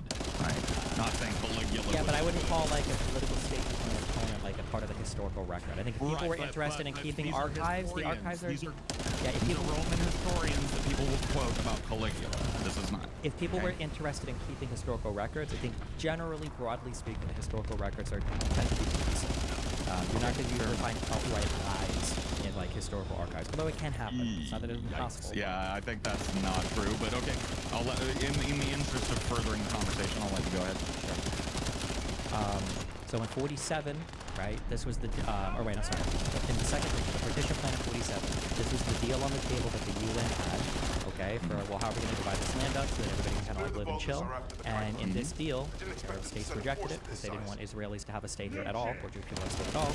Would you take this, like, let's say, would you take this land deal if the mandate was this before and this after? Would this be a land deal that you'd be like, yeah, dude, that seems fair? No, I'd probably fight. Yeah, you probably would, right? So they did, right? They fought, tried to stop this, but they lost. Yep. And in 1949, these are the borders, right? Israel and... after Israel survived the war with all of the surrounding Arab states, yes. And then the present... and then in 67, all the Arab states were also gearing up for war again with Israel, because nobody liked Israel. Which you admitted you would do, right? If this was your land deal, right? And they took this from you and they won one, you'd probably find another one and try and come back a few times to get your land back, right? Probably, yeah. But they lost. You agree that if you were Jewish, you'd probably also kind of want to live here too? I don't think the Jews shouldn't be able to live here. Okay, well the Arabs thought that. That's why they went to war with them, to eliminate them. Right, and do you think that had anything to do with the fact that this was Palestine in 1947 and this was it after the partition plan? No, I think it had to do with the fact that they wanted to form a giant pan-Arab state that would have resembled the older caliphates. You don't think that the way that people in this region feel about Jews has anything to do with this land deal that you said you would fight? I think that's a factor into it, but I think the biggest... How big a factor? 10%, 5%. It's a pretty small factor. Yep, because I think that it literally could have been any group of people that were transplants in that region, and I think that... Yeah, I think you're right. I think if these were like Rastafarians, they would fucking hate Rastafari, and they want it fucking... Well, there is a basis in the religion for hating Jews, irrespective of who actually moved in. True. But regardless, I think that they didn't want these people here because they viewed them as European transplants, so they wanted to fight wars to kick them out as much as possible. Were they not?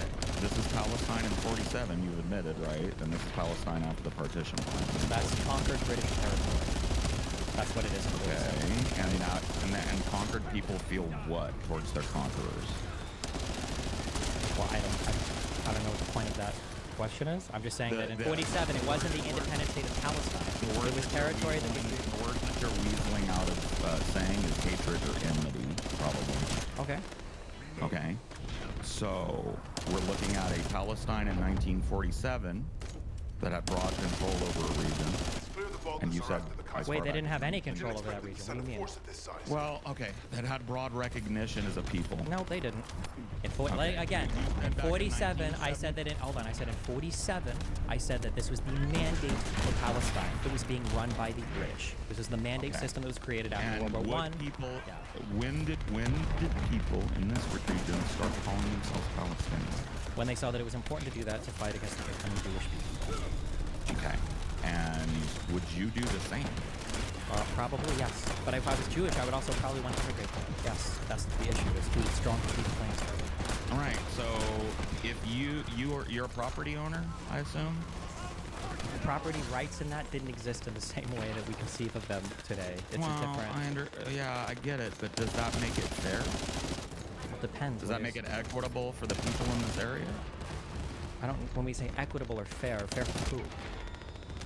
For any of the people that you see disappearing on the map in front of you that said was made for propaganda. When you say is it, I don't know what you mean. Is it fair? The Jewish people secured a concession from the Brits.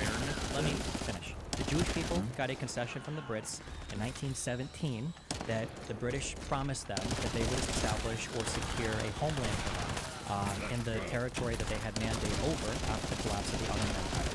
Jewish people bought land down there. They started to move down there after purchasing it, and they started to work the land and cultivate it and grow it. And Understood. Yeah. So do you think that that was unfair? If they purchased the land and started to cultivate it, no. Yes. Okay, well, a lot of people would say that was unfair because they purchased it. Some of the land I had wouldn't. Arabs on it, and they got moved off. They got kicked off after Jewish people bought it. Them getting kicked off their land, right, becomes unfair when you're talking about the disappearing act that this proto-state is doing in front of our eyes, right? Well, hold on. That's where the fairness comes in, right? I don't It's know like, what the disappearing act means. I don't know what that means. Okay, so in 1947, Yeah. the British mandate for Palestine is pictured on the left. Correct. The dots of Jewish settlements are the settlements you were just describing. These are people that purchased this land, Yeah. right, back during the Ottoman Empire and worked it. Yeah. At the expense of people in this area who would work that land for generations. But I don't know if I would say that, but go ahead. what would you say? I mean, there was a lot of movement throughout a lot of the Ottoman Empire. Not everybody stayed in the same place all the time. So when these Jewish settlements were sold, you had no problem telling me they were kicked off their land a few minutes ago. But now that we're having this conversation, now you seem to be uncomfortable with that language. Do you want to No, amend it? the language that I was uncomfortable with you saying for people that had worked that land for generations. I don't know if every Okay. single settlement that was purchased were people that had been there for generations or centuries or whatever. I'm sure some might have Okay. been, but the vast majority of them, I don't know if that's the case. Okay, fair enough.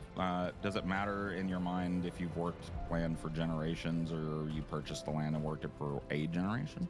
I imagine to the people there, mentioned? yeah, it probably does matter. Yeah, if your great great great Would it matter grandfather to lived in you an if you were the owner of the land? Me, though? no, but I'm like the ultimate Okay, fucking so liberal. I don't fuck open about that. any of this. But that, I my understand. opinion isn't relevant. Sure. Okay.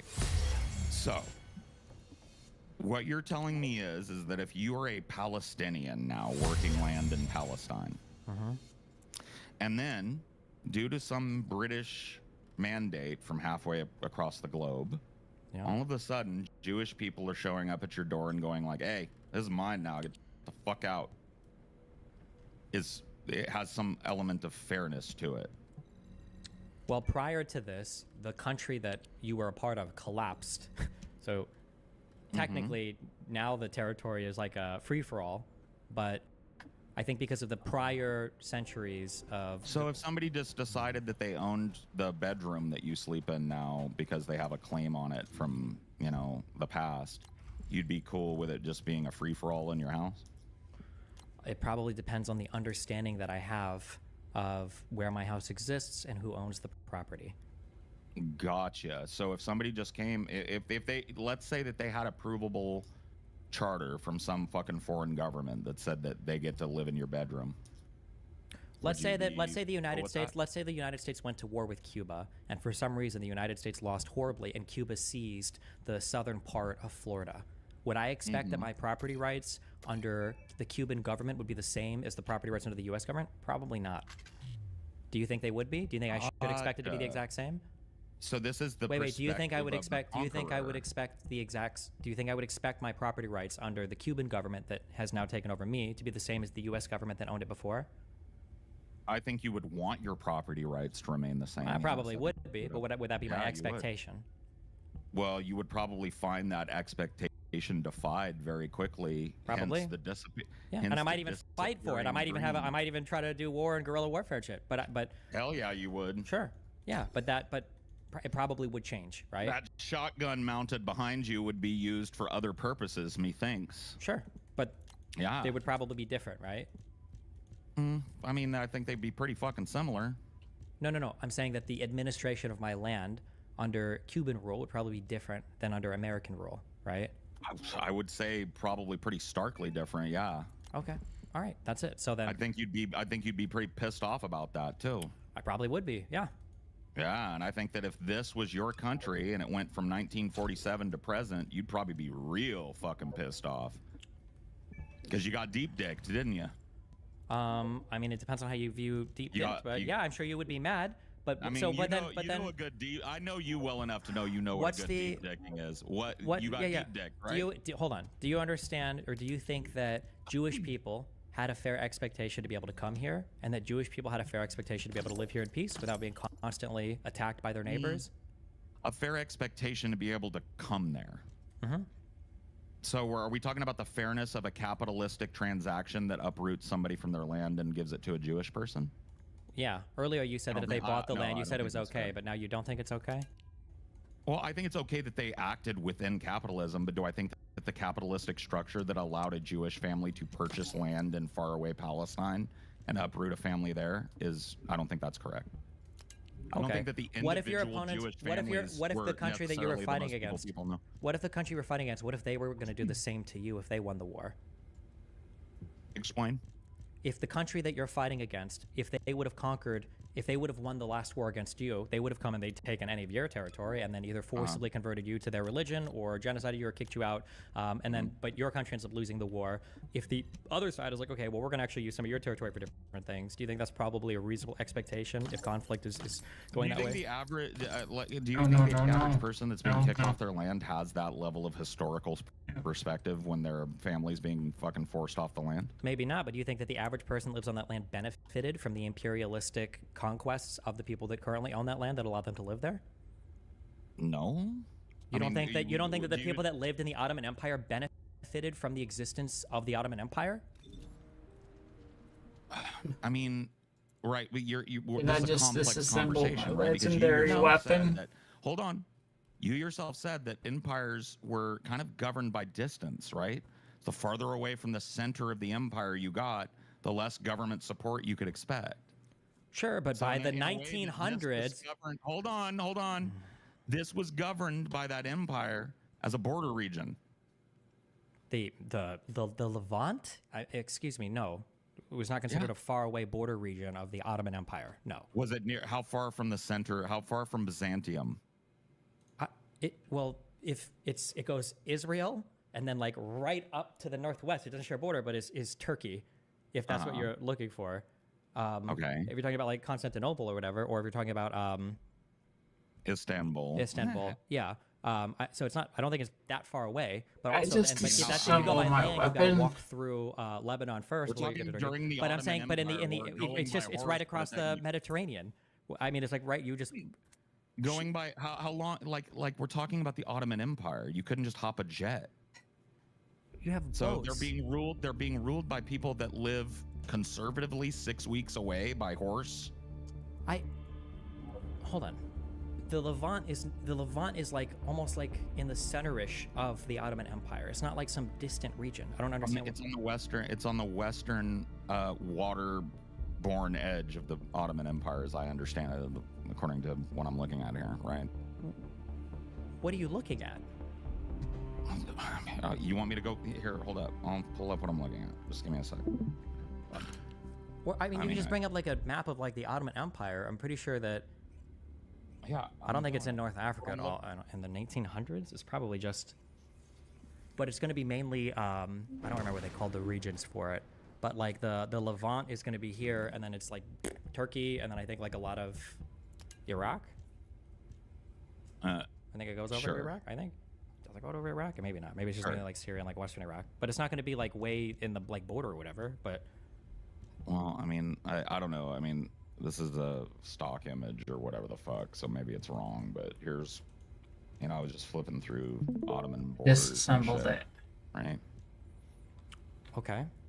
So this is 1683. North Africa, right? Okay. So wait. So where is Palestine here? That we think it's really far away or on the outer edges of the kingdom? So Constantinople is there at the fucking gap into the Black Sea, right? And Palestine is in Jerusalem here, right? That would be our judge, right? Fuck. So this is the south. It's a southeastern border region of the Ottoman Empire. Southeastern border region? Right. So you're talking about the Ottoman Empire of Constantinople or Istanbul, as it used to be called, is the center of the empire, right? I That's think the heart of the empire. Well, the heart of the empire is Constantinople. The red part is the whole of the Ottoman Empire in 1683. The borders of the Ottoman Empire changed quite a bit. The brown is the Ottoman Empire at its greatest extent in 1683, and the pink is Turkey today. Turkey is not the Ottoman Empire. But what the Ottoman Empire in 1914 was not Turkey. The Ottoman Empire, right? The Ottoman Empire became Turkey. That's why they're putting Turkey today and showing the Ottoman Empire collapsed into Turkey, right? The remains of the Ottoman Empire. My God, I can't believe I did not even that close. shit. I'm sorry. Okay, It's just not even fair close. enough. I'm sorry, but it's Okay, okay. so give me so educate. It's not relevant. No, none of this is relevant. It's not relevant. If it's all not I'm saying is that relevant, all I'm saying is that I think that Jewish people, they worked as much as they could in order to secure a place to live, and they got concessions from the British government that essentially controlled that territory. And the British government said, okay, fine, like we control this territory, like you guys can start moving here if you want in some area. And the people that lived there didn't like the idea of Jewish people moving in, and this started to create a lot of conflict. And eventually the Brits were like, okay, well, it's not working. We're gonna live in like separate areas now because apparently you guys can't get along. And that's this finalized in the form of a UN General Assembly partition plan in 47, where it's like, okay, well, here, all the Arab people can live here, all the Jewish people can live here, so you guys can stop fucking fighting with each other. And the Jews were like, okay, fine, we accept. And the Arabs were like, nope, of course fuck this. they did. Look at that. Look at that. Would you accept that deal if you were a Jewish person? Of course they accepted. What do you mean? Do you want this giant chunk of fucking land? So to be clear, hold on. The land offered to the Jews is fucking trash. Would I have accepted this? Only for the dream and the hope that I can take more land in the future. Very little is being offered here. One. I mean, they've got access to the ocean. They've got access. That's great, and I Hold on, understand that wasn't just it as a good person watching looking you on a read two-dimensional flat thing. Okay, the vast majority of good land here is going to be in the West Bank. It's that green part, and then arguably the northwestern parts, where you've got it's going to be where like Tel Aviv and Haifa and everything are, right? Is nice because it's been cultivated, but that whole big chunk to the south, that's just desert. Nobody fucking lives there. Okay, it's the Negev. It's trash. It's trash land. Nobody cares. But also, the land that that would have gone to Israel was supposed to be 55% Jews, 45% Arabs. So it would have been a huge population of Arabs that also live on that Jewish land. In the Arab land, it was like 99% Arabs and like 1% Jews. So this was rejected. But at this point, well, now what do you do? What do you do if you're Jewish? What do you do if you're British? What do you do if you're Arab? What do you think is fair for everybody at this point? You take the fucking sweet ass deal and you move in and you fight every fucking Arabic looking person within an inch of your life to take as much as you can. So what should they have done? What would have been the moral thing? The moral thing would be for a non-Israeli government body to have drawn a partition line and then enforced it with international peacekeepers. That's what the UN tried to do, and it was rejected by all of the Arabs in the area. That's what the 47 partition line was. Then they shouldn't have been given a choice. If we're going to monkey in the business, let's fix the business. Oh, so you think they should have just like hardcore enforced it? Yes, 100%. They should have just said, this is the Israeli state, this is the Palestinian state. I am a one-state solution guy. I think that there needs to be a coalition government. Well, what you just described would have been 2 states, but... I think that the UN needs to immediately, well, I know, but I'm just saying, for a distant solution, I'm a one-state guy. I think that the United Nations needs to step in and establish a coalition government, enforce a new constitution, and then also enforce the stopping of sectarian violence between these peoples. And a normalization. Aren't you just describing like America in Iraq and Afghanistan for 20 years? Well, see, I'm not the one that chose to monkey around in this region. I'm not the British Empire. Okay? So I'm working with what reality has given me. And I'm saying if we're going to continue to fund to the tune of billions of dollars this country. Well, back then they weren't funding it. That's why they were like... But hold on. In an effort to solve this problem, that we need to draw a line in the sand and enforce it. Or stop. Sure, but back then there was no funding going on to this region. Okay, so, but now there is, and look at the present. Sure, so even in the present, this isn't entirely an accurate map, but I mean, we can... What's inaccurate about it? Let's find me an accurate map, please. Correct me. Well, the accurate map would kind of be Show me the accurate map. Please show me. I can't find it. This is what I keep finding. I keep finding maps that look like that. I mean, if you want, find me the accurate current map of the borders between Israel and Palestine, please. You're talking about Palestine isn't a state, okay? When you're talking about like the borders, like what we call a border and what it even means, like this is why all of this is like I don't want to say it's complicated because it's not really, but it's just, it doesn't work the same It as. kind of is, isn't it? It's no, it's not. It's just that people. We're refuse talking to- about the Ottoman Empire 10 minutes ago. That's complicated in my fucking world. It's only complicated because people Literally Byzantine. Sorry, it's complicated because people are ideologically roped into evaluating what they believe to be factually true or not. Well, I've told you my ideology at the beginning of this. Labor unions have nothing to do with who owns what territory. I'm just saying I'm that anti-expansionist. I don't think a single fucking working person should die in a rich person's war. Ever. Okay. I don't know what that has to do with any of this, but well, I'm just letting you know what my moral fucking compass is on war. Because maybe it gives you a window into something that you don't seem to be understanding. Even though I've had you admit that if you're Palestine in this first map and you're Palestine now in the present, you're pretty fucking salty about that land deal. sure. And if you're Jewish, you probably wish they would have just accepted the partition in 47. Yeah, I wish they would have just bent over and given half their country to us in 47. Yeah. So do you of think course for I Jews, do do you think they instead should have just sat around the rest of the world and Europe getting holocausted? Would that have been the more Why did moral it- thing for them to do? Okay, yeah, because the U.S. did such a good job of protecting those Jews, didn't they? Why couldn't the U.S. just accept refugees? We're not talking about the U.S. We're talking about Jews. What should Jews have done? You said the Jews are stateless. I said the They were U.S. stateless, denied yes. asylum. I said the U.S. denied asylum as the fucking Holocaust was going on. Why'd they do that? It doesn't matter what the U.S. is doing. Why I'm did the asking. Jew- why did I'm the asking Jewish- what should the why did the Jews Jewish have done? people- What should the Jews have done? Okay, why do the Jewish people, a religious minority on the planet, deserve a homeland? They didn't know if they would or wouldn't. They argued for it. They were able to secure it from the British government. They politically organized. They petitioned the government. Right, for They raised. an imperialist British government that seized land from Arabic peoples. No. No. Okay. Sorry. Go ahead and correct me then, please. So Not an imperialist British government. Not imperialist. At that point, not really as much. No. Why were they monkeying around in the fucking Levant? Wouldn't that be imperialistic? Aren't they on an island way north of the equator? What are they doing in the Levant if they weren't weren't they still in India at that time too? Wasn't there still an Indian empire? Because the Ottoman Empire collapsed. Not imperialist. Oh, the Ottoman Empire collapsed. That means an island north of the fucking Atlantic clearly has to go govern it. What is the island that we're talking about? England? Oh. The British Isles? Okay. Sorry. Okay. The Ottoman Empire collapsed. Okay. So yes, the future of the region needs to be figured out. What's going to happen, right? So clearly, the British stepped in to take that over from traditionally Arabic peoples. So traditionally, what would have happened is everybody would have just fought each other and killed each other until the most genocidal, most ruthless regime is the one that came up and ruled. How is that not what's happening? How? Oops. Oops, how is that not what we're looking at here when we are fucking dissecting this quote-unquote propaganda map? Unfortunately, it's because you just have no concept of what that looks like. You just don't know. Now the appeal to authority, the appeal to knowledge. It's not an appeal to authority. Well, it can be an appeal to knowledge if you don't have that. How many people do you think died in the Syrian civil war? I have no problem. How many people do you think have died in the entire history I have no of Arab?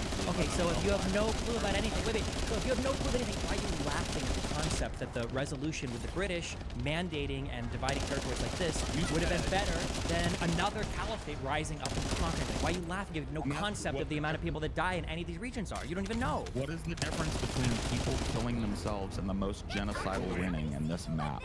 Because there wasn't a massive genocide that happened. First of all, this has nothing to do with genocide. And secondly, because there wasn't a massive genocide from the British or the Jews to the Arabs. You would say this was genocide if weren't talking about a Jewish state, right? You would definitely call this totally normal if this wasn't a Jewish state that we're talking about. Nobody's saying normal. Borders and conquering territory is not genocide. Okay, but killing people and exterminating them from a place that they traditionally called home is.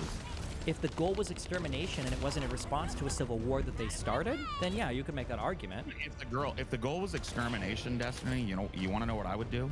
What? I would slowly but surely seize territory and force the people that I wanted to get rid of into smaller and smaller, more impoverished enclaves, and then I would use a casus belli, like October 6th, to secure that victory. Yeah, that's what I would do, bro. How many Arabs? Okay, so earlier I said that Israel has a population of 9 million. How many people living in Israel do you think are Arabs? I have no fucking clue, bro. Why don't you tell me? Okay, well, let's say that I say it's like there's 20,000 of them. Why wouldn't they have killed those 20,000 people? Aren't they doing that right now? Inside Israel proper? Oh, now it is a state. Inside the current borders of Israel, there's 20,000. Where are they doing this operation if not in another state? Well, they're doing it in the territory of the Gaza Strip right now. Okay, and why is that territory called the Gaza Strip and not Israel? Because it's contested right now. Oh, and they're trying to do what? Uncontested. No. Right? No. Oh man, Destiny, this is a tough one for you, isn't it, bro? They're not trying to get it uncontested? They're not trying to move into the Gaza Strip? Israel doesn't want to resettle people in the Gaza Strip? Can we back up and...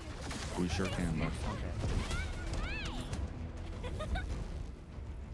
Where do you get the confidence to pursue the conversation with this level of conviction when you are so desperately and utterly lost at every because single part? I don't find myself, when I have looked into conflicts, and by the way, I did tell you, I'm a partially educated man, and I've read a lot of books, okay? And when I've spent time trying to unpack the minutia Wait, you just said you've read a lot of books? Is that what you said? I have. Do you want me to... Are you gonna fucking say... You know, I'm 44 years old and I've been reading since I was 6 years old. The first book I ever read was Stephen King's It. I've read every book Stephen King ever wrote. It's possible you've read a lot of fiction. I don't think you've read a single historical book about... I don't think you've read a... You have not read a... treatise. That's fine. I've read every philosophical treatise you could probably think of off the top of your fucking head. I've read every political manifesto you could probably think of off the top of your head. I'm extensively knowledgeable in American history, right? Really? World Okay. history. Okay. You've read every philosophical treatise ever. Can you explain what Whatever. Kant's category or anything about transcendental ethics? Because I've read Kant, I'm supposed to be able to explain the most important central figure to his deontological theory of ethics. Yes. Can you tell me the difference? Can you tell me a single? Can you tell me a single normative ethic theory? No. Can you tell me the difference between metaphysics and ontology? Right. No. Can you tell me? Let's go back to ancient philosophy. Can you tell me what the difference is between a particular object and a? To win out of this. I'm not trying to tell you. You told me you were well read in all of these things. I'm going to tell you I've read like 2 philosophy books back to back. So you should dwarf me in knowledge. I'm just asking questions for if you know anything about. You just said you read all these philosophical treatises, right? I said I've read a lot of philosophical works. If you've read these cover to cover, you've read infinitely more than I have. What does metaphysics mean? It's one of the largest branches of philosophy. What does that mean? Metaphysics is like physics outside of the observable truth of mathematics. Yep. Okay. I'm pretty sure that what you just gave me was like the layman's definition of metaphysics. Metaphysics is your understanding of like matter and material in the world. It doesn't mean outside of anything. You're saying meta because you're thinking of like metaphysical, like in a supernatural sense. Okay. So I don't believe you read books on philosophy. I don't believe that because you'd be able to tell me about the categorical imperative. Okay. And you haven't read Kant because Kant is written in German. I doubt you've read translated versions of it. If you don't remember anything about transcendental ethics, it's probably not true. Okay. You said you've read books about. Do you know what? Okay. So you're talking about economics. Do you know like what the labor theory of value is? What the fuck? Is about? I'm sure I could fucking comprehend it. Okay. When you said that you studied, you said that you studied history. Why would you say the Ottoman Empire collapsed into Turkey? Turkey literally had to have a revolution after the collapse of the Ottoman Empire in order to establish itself as a country. I'm not on the same fucking continuum? No, it's absolutely not. The Ottoman Empire was majority Arab that was ruled by Turkish people. To say that it collapsed into the Turkish Empire doesn't make sense whatsoever. What? When you say, why doesn't Israel, what are they trying to do today with Gaza? Is it contested? The reason why it's stupid of you to laugh and assume they're trying to take it over is because one of the events that I gave you for Israel's territory shrinking was in... What? You said it was contested. Yes, but do you think it's contested because Israel is trying to capture it, but they can't? Why? Then how is it contested? It's contested because when Israel fought the war in 67 and took over this territory back from Egypt and won, they didn't want to take over the territory proper because they don't have the demographics to maintain a Jewish majority democratic state. It wouldn't survive. So So it's not contested because Israel wants it. Israel desperately doesn't want that territory. That's why in 2005 they pulled all the settlements out of it. Israel doesn't give a fuck about the Gaza Strip. If anything, what they want is territory in the West Bank. But even that they can't annex properly because they can't deal with the demographic differences between assuming that many Arab people into their country and maintaining a Jewish majority. So for you to laugh and say like, oh, well, what are they trying to do now? It's sure as fuck isn't formally annexing the territory. That doesn't make any sense with any reading of any history in this region in any way, size, shape, or form. The only way you can say that is if you have no concept of what's going on with the conflict between these two people. Killing them would be a good way to solve that demographic difference and seize some territory. Then why is that population doubled over and over and over again? How did the Gaza Strip go from starting from this map so far down your Immanuel Kant fucking flex? Because bro. you don't know anything about what you're reading on this map. You don't know how any of the borders in this place work. Why you said this is a shit deal? Why you would fight to the last fucking breath in your body to oppose whoever it was took your land from you in this manner, and why you don't think that Israel wants land when it is clearly seizing land. Look at the fractured nature. In 47, Israel was happy with the partition plan. I want you to start talking about now. Israel was happy with it in 47. The Arabs wanted to kick Israel off and they wanted more. In 67, they also wanted another war where they'd eliminate Israel. They lost that war too. Called into question this final map, and I asked you to please educate me. Because on this final map, all those white parts have not been formally annexed into the country of Israel. Show me the parts that have. Give me a full map. The only parts that have would be if you look at that third map, in the little middle part there of the West Bank, that some of that territory, known as East Jerusalem, and a little bit out from there, has been formally annexed. What? The part that looks like a healthy blob and now looks like a rash on somebody's ass. Yeah. No, not that entirety of that. This is all still part of, this is all still like the West Bank territory. The entirety of this and all the little dotted parts in the middle have not been annexed formally into Israel. Dude, these are not populated by Jewish people and policed by Israeli IDF forces? Policed parts of that white blob are inhabited by Israelis? No. No, so no Israelis live up in here? I can't see your mouse. Okay, sorry. Up in the northern part of this rash here. There are some settlements, I think like Ariel is a settlement that goes in, but the vast majority of Israeli settlers are living on the western part. They call them settlement blocks of that green territory. But again, even that hasn't been... Are those expanding and being formalized by the Israeli government in a pattern? Formalized? It depends what you mean by formalized. There are settlements out there, and they build buildings. What I mean by formalized? Yeah, go ahead. I mean made legitimate by a government body. It's not. It hasn't been annexed into Israel proper. Illegitimate seizures of land? Whether or not they're illegitimate is a highly contentious international issue because who even owns any of this territory? Where do you stand on it? I don't think international law has much to say about these things. I think that the people need to come to an agreement between themselves and they need to formally make some sort of deal to declare who owns what and yeah, to negotiate that going forward. We agree. What? That there needs to be, we agree that we need to make a hard border and enforce that border and stop funding these countries. Everybody agrees that there needs to be a hard border. Yes. Okay, fair enough. So, I guess all that contention for nothing then. Well, no.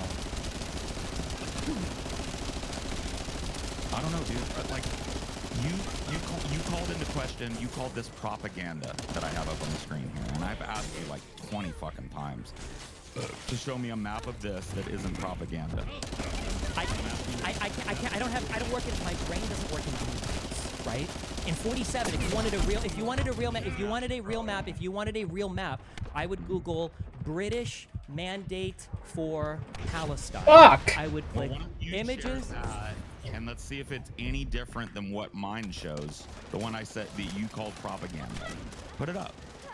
We'll switch back and forth. I can't. It's hard for me to do that. You can't do it. Okay, well, do you want me to type that in? Hold on. I'll just send you. You can send it to me in the DM or whatever. On Twitter. I will DM you. Hold on. Yeah, I'll pull it up over here and we'll take a look.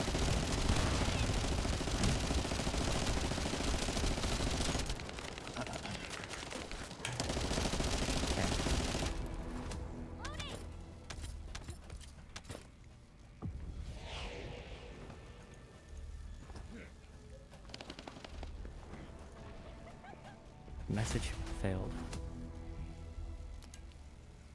I'll try again. Did you get a link?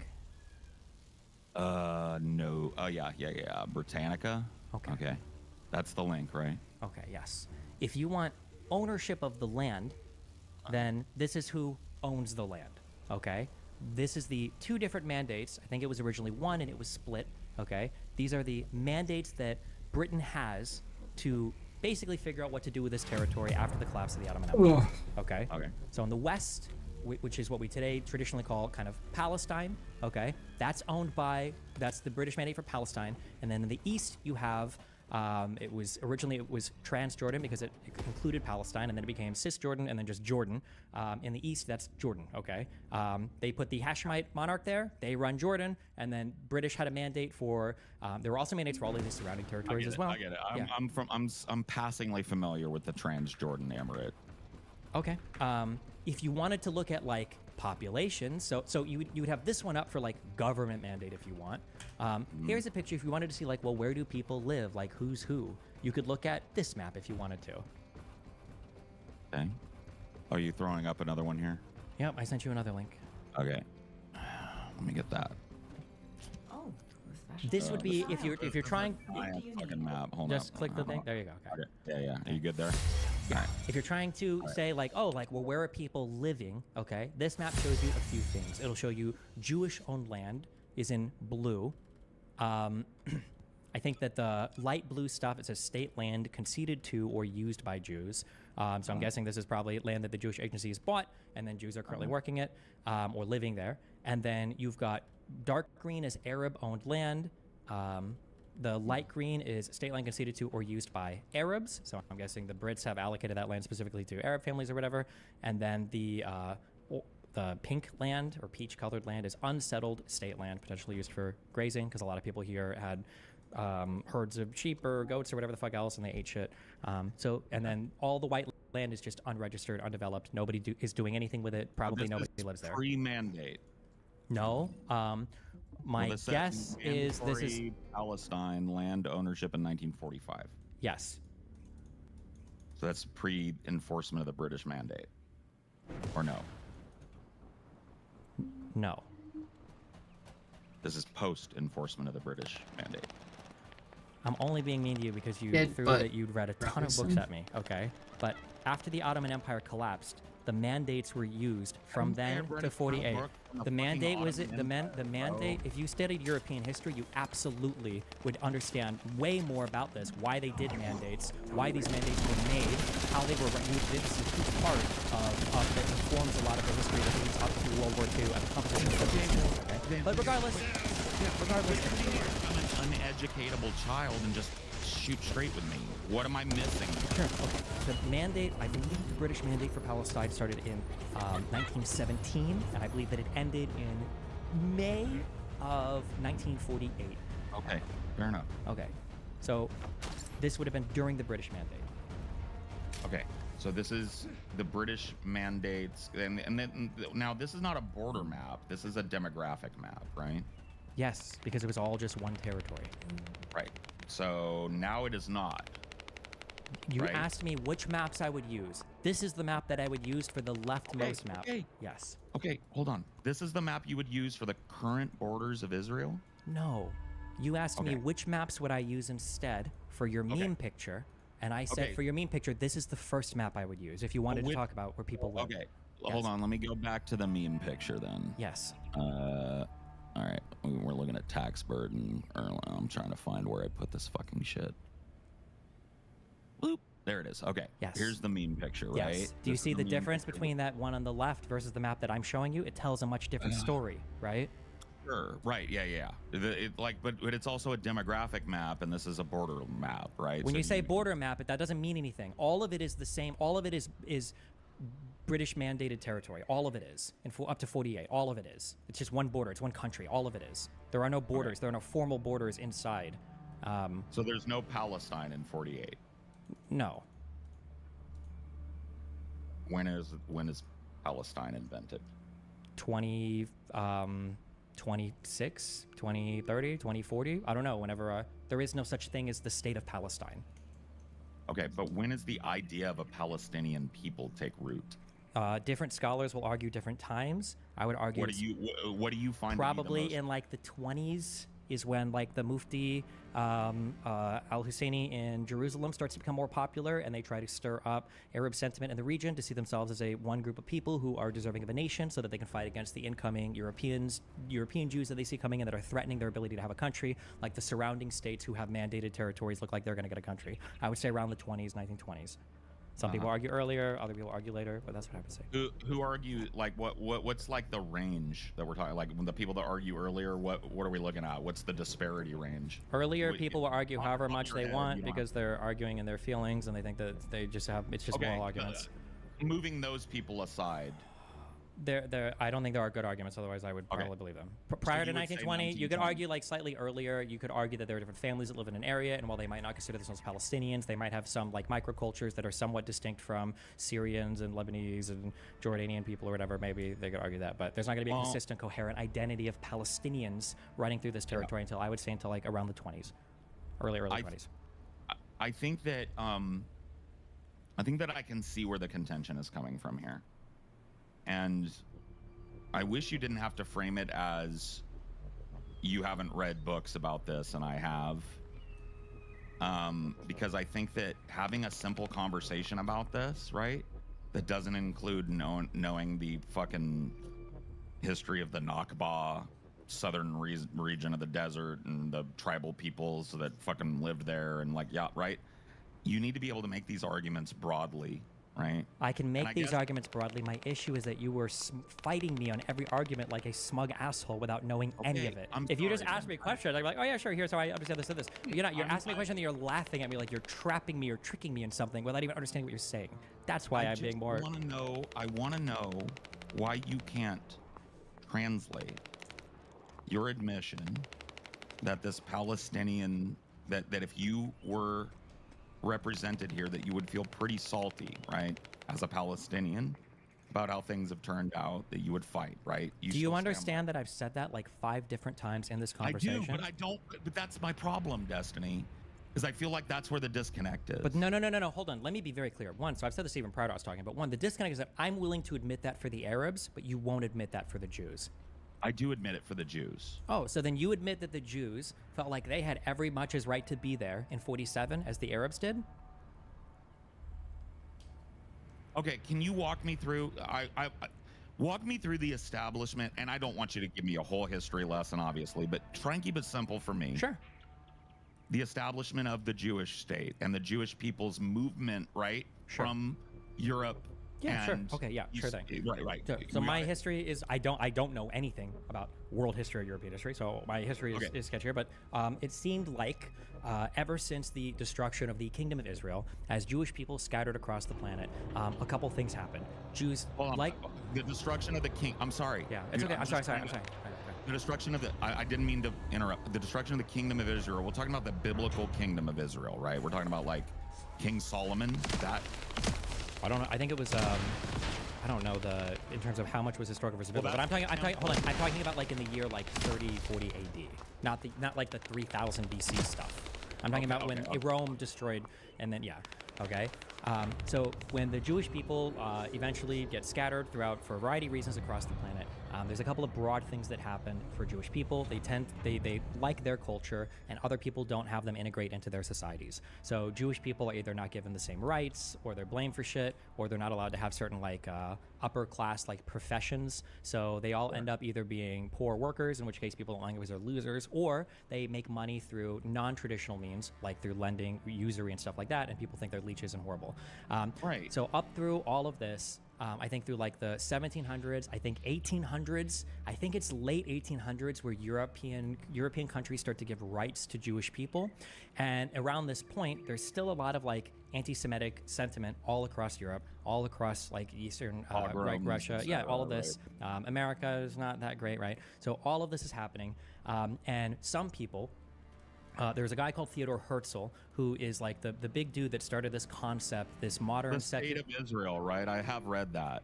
Okay, gotcha. Yeah, so he has a book called, it's either The Jewish State or A Jewish Nation or something. Oh, I thought it was just I've read a speech that Theodor Herzl gives that's really famous, and learned about it in a conversation with a Zionist that I had many years ago. Okay. And I found it to be really eloquently presented, and I've always liked the language in it. Sure.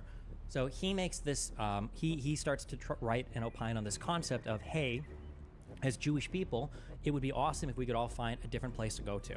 And it would be really cool because because all the people in Europe would support us because they hate us and they want us to leave. Every time Jewish people leave a place, Christians could come and take our office and they could, do whatever. So they'd be happy to see us go. And then we could go and find some place to live where not that many people are and it'll be chill. Everybody will be happy, okay? Because we're obviously never going to integrate and this shit is fucked. And eventually, this leads to the formation of, I think, a Jewish agency and a Jewish council or something. There's like two different bodies that are made. There's this guy called Weizmann and another person. I should remember the names. It's Weizmann and another guy. But they start making these plays around. First, they look for places around the world to live. Eventually, they settle in Palestine for a few reasons. I think the other place was like it was like Uganda and some other place. They're like, these probably don't work. Eventually, the Jewish lobbyists, through talking to people, through guilt tripping people, through like supporting them through wars and stuff, financially, they get a concession from Madagascar, Argentina, maybe, I don't know. They get a concession from the British government that says, hey, listen, okay, you just had a huge World War I, okay, you just had, well, the Great War, it wasn't World War I then, because I know it was the second one. We just had a huge war, the Ottoman Empire has collapsed, and Britain and France, I think at this point in history, they're like, running colonies is bullshit. It's not working out for us. It's more trouble than it's worth. We probably have to start giving this up. This is dumb. So after the Ottoman Empire collapsed, like, okay, well, what do we do with this territory? Because we don't want to just conquer it all because we suck as like colonizers and shit now. It's fucked, okay? Because there was a whole bunch of colonies that were lost. France was in the process of fighting this horrible Algerian shit that was fucking, it's just all bad. So like, okay, we're just going to create these mandates where we're going to say, listen, okay, your country fell apart. We're going to carve out this place. And if you guys can like make a government here, there's going to be some people that are chill, rule, and like 20 years, we're just going to give this to whoever is like the big government in the area. That's what we're going to do, okay? And as Britain was doing that, the Jews were able to get this concession from the British government saying like, hey, listen, because we know that you guys secretly hate us, okay? And you guys want all of our positions and everything, and that'd be cool. Let us like go and make a place here in Palestine. Like, please like promise that we can like just move our people down to Palestine and then we'll be chilled down there. You don't have to worry about us, we don't have to worry about you. And they got that concession from the British government. It's called the Balfour Declaration. Which I believe was in 1917, maybe 1949. Right, I'm following so far. Yes. What I was kind of hoping for, because I'm somewhat familiar with the history of the oppression of Jews going way back. Obviously, the pogroms, the political instability, the loss of the Jewish kingdom, etc. Like, what I was asking is right around this time, right, when Jews are being told, "Here's your new state." Wait, which time? So in 1917 for the Balfour Declaration, or? Well, no. I think we're talking. Well, I'll let you just continue because it's not bad. So go ahead. Okay. I'll let you continue up till that point. Prior to the Balfour Declaration, and mainly prior to the Balfour Declaration, the Jewish Agency started to collect money from Jews all over the world, trying to like have enough money to buy shit in the lands of Palestine so that they can start moving people down to like basically work the land, okay? They had this concept called labor Zionism, and it was this idea of like work will set you free, okay? We've got a historic tie to these lands and we want our own place, and we just go down there and we disregard all of our shit and we get our hoes and shovels and we just like fucking work the land and bring in water. It'll be awesome and we'll make our own fucking, dream Jewish world. Well, it was also a political tool, right? Because the argument was going to be a man is entitled to the labor of the land that he works, right?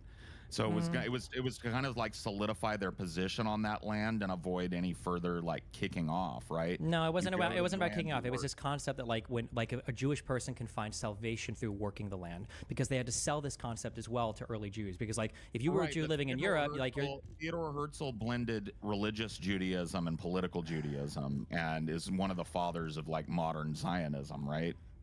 Like I would say Herzl is probably is considered the modern founder of all modern Zionism, but I would say in the beginning it was not religious at all. It was all secular. There was no religious bend to it. It was just the idea that a Jewish man should go down, he should work the land. We're gonna have like these, they call it, I think like the 7-hour like cycle, or the 14-hour, it was like 3-hour chunks. It was all this bullshit. But they go down, they work the land, and that's how they were gonna get like their country. They tried two big population moves. I think it was in 1880 and then in 1900, the first and second Aliyah. They failed miserably. People went there, it fucking sucked ass, and they left. But they're still like buying land, they're doing their best. And then in 1917, after the Balfour Declaration, I think there's a whole bunch of excited Jews and like, oh shit, like we got a promise from the government, so now we know we're not going to get conquered and fucking destroyed by people. And then more and more Jewish people start to move down and they start to work the land and they start to expand it. And As this is starting to happen, okay, through I think we go like up through 1920, a lot of Arabs that live in the region, okay, they look around and they're like, okay, well, there were mandates up in like Syria and Iraq and in Jordan, and Turkey, you know, fought a war, and Egypt's down there. All these people are getting governments. All these Arabs are getting governments. And now we've got a bunch of white people from Europe that are Jewish people that are coming here. This doesn't feel that great. So Arabs start to kind of attack some of the Jewish people that are starting to immigrate here. The Jewish people appeal to the British government. Go ahead. Do you at this point, like in your perspective, have empathy for those Arab people who start to see what they would consider to be white Europeans showing up in greater numbers and like... Yes, if you can take any one thing away from anything I ever say, which I don't expect you to do, I don't give a fuck. But like, when you look through historical, when you look through historical things, okay, it's very hard for modern Western minds to square this away. But believe it or not, in older conflicts, there could be multiple sides with very strong moral arguments for why they should be there. There are many times we've got conflicting sides where very strong arguments could be made for both sides, and it's hard to just say like, well, this group of people should have fucked off and this group of people were objectively correct. Unfortunately, it's not always that clean or that easy. For Jewish people, you could make the argument that like, well, you guys shouldn't have moved down there at all. Like, it was unfair for you to take that land from Arabs. And Jews would say, hold on, we didn't take that land. We literally purchased that land. The vast majority of land that we moved to, we purchased under the Ottoman Empire. That's a good distinction. That's fine, but then Arabs would counter and they say, okay, that's great. You bought the land from wealthy landowners that we didn't even confer with. You bought the land from people, they don't even fucking live here. So when you bought it from this dude who's never lived here before, and then you kicked us off of the land, how the fuck is that fair for us? Is what they would say.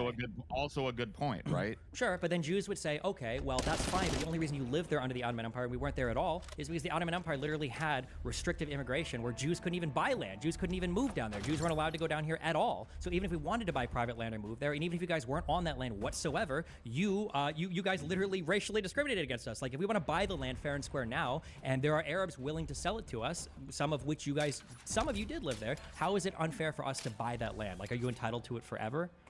Sure. This is why I'm a one-state solution supporter in the long term.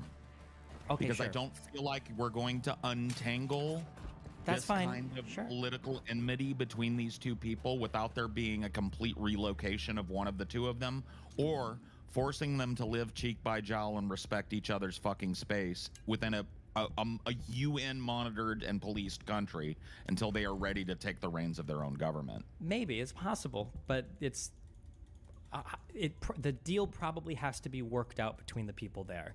Generally speaking, and all of US is traumatized from Iraq, when a third party comes in and tries to administer a territory to other people, it's usually fucked. Usually doesn't work that way.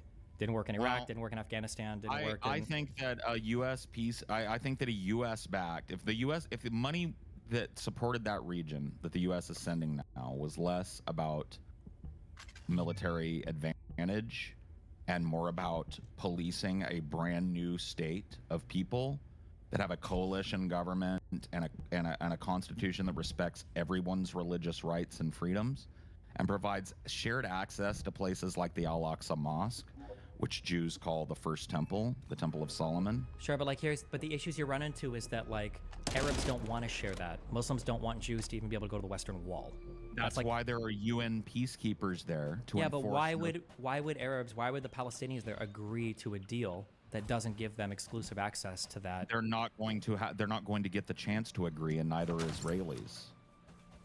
So you're going to come in as a third-party body and try to enforce on two people that don't want you to do a particular deal?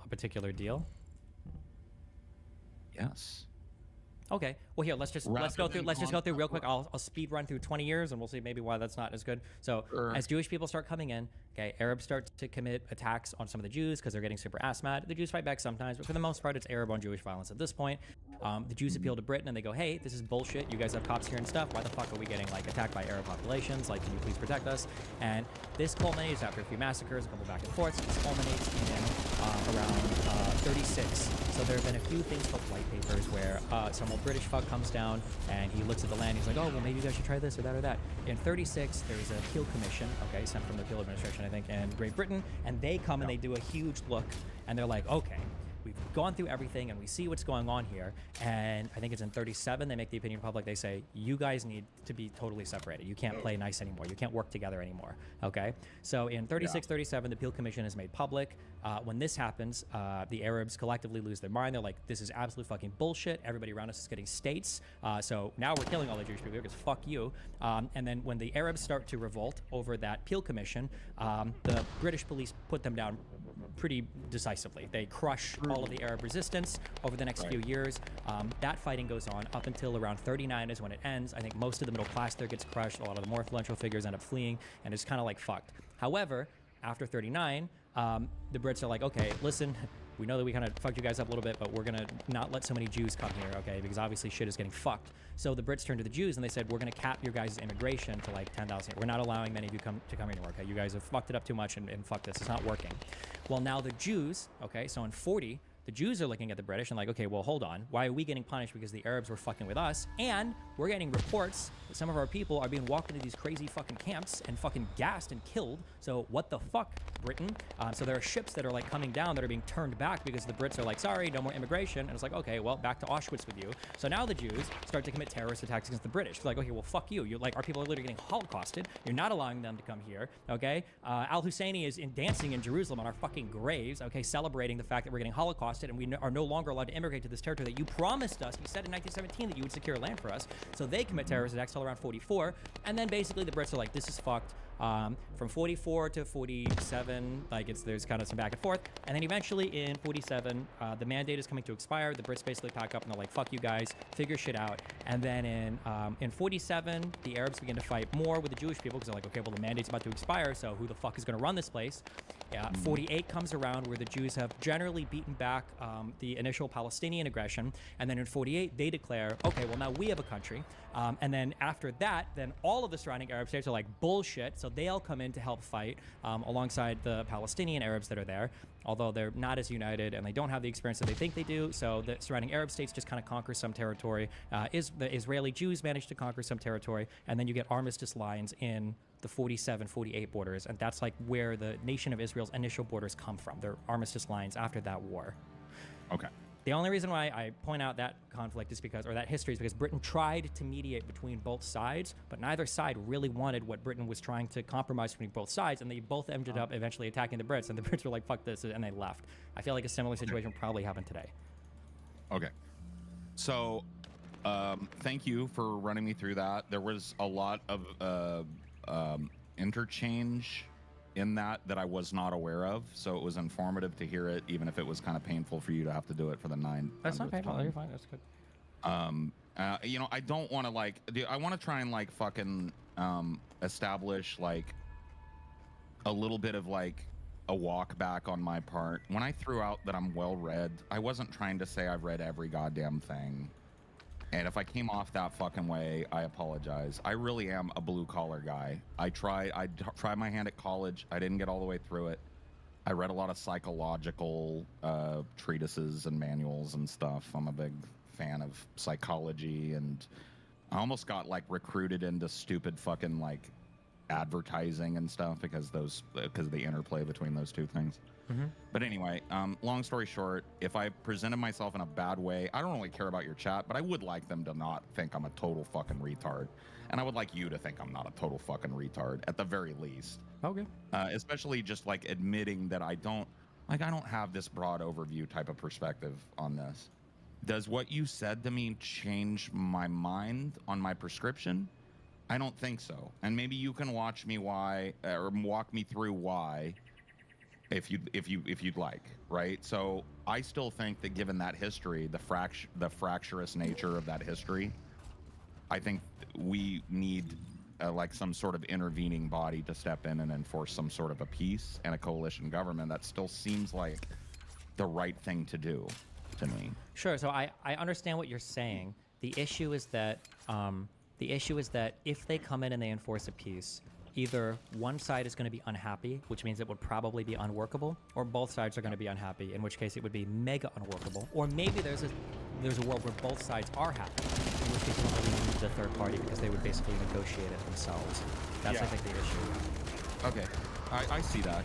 You know what, dude? There's more wiggle room in that argument with me if you wanted to like pull that string than there is in like the argument I had with Vegan Games. Not to put that on you, but you know, that one was very different than this one.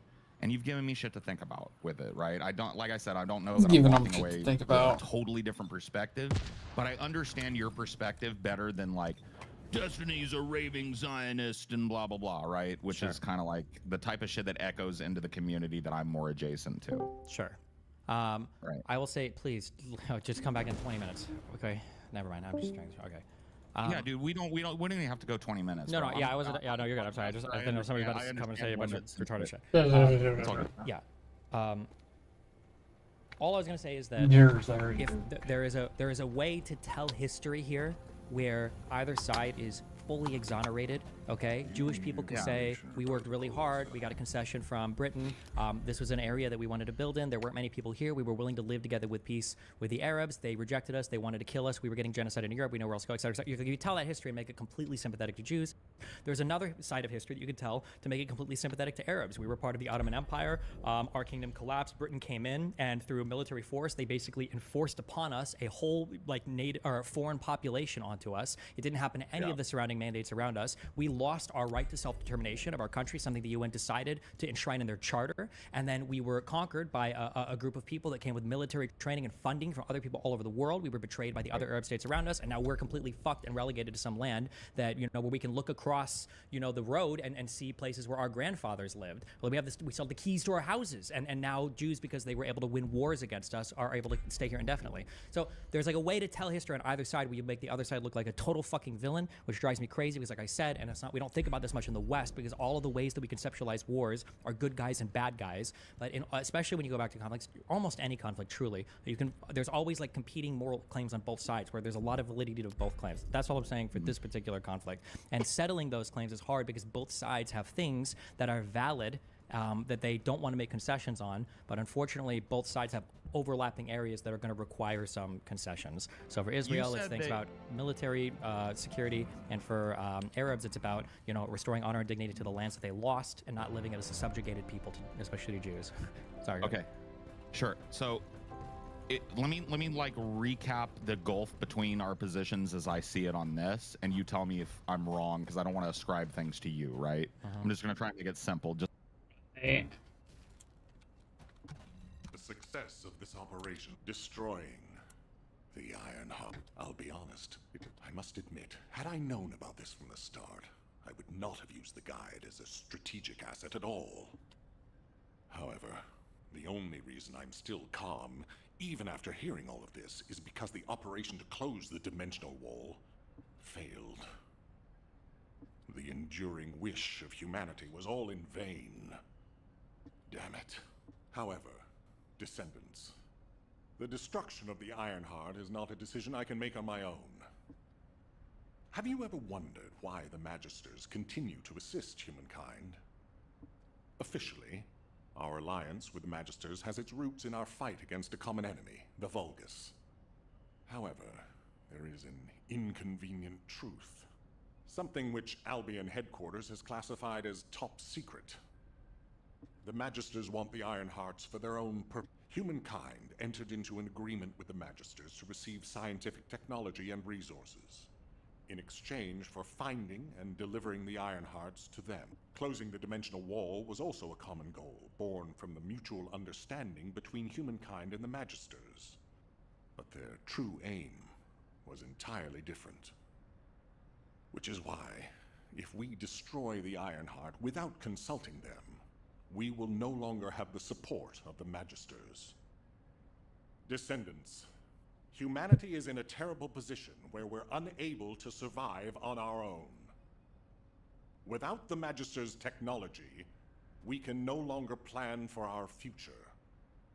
I was afraid we would become dependent upon this new entity, the Guide, when faced with this situation. That is why I rejected the Guide. And all of this is why we cannot immediately destroy the Iron Heart. We are caught between a rock and a hard place. I need some time to collect my thoughts. I also need to discuss this with the Council of Magisters. For the time being, please obey Nell's command and proceed with the operation. Until I return, I would like the Descendants to consider this development and the future of humanity. We'll discuss our ultimate decision at a later time.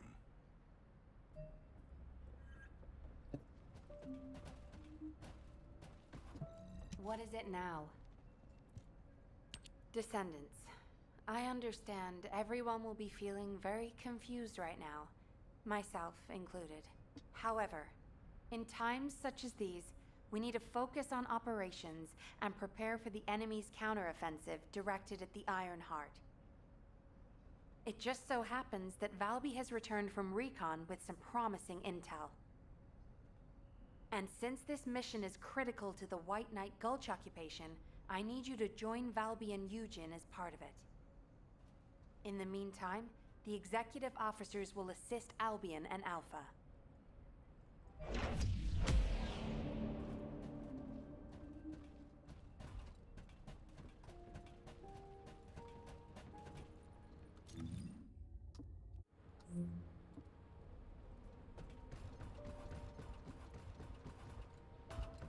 I'd be in on that.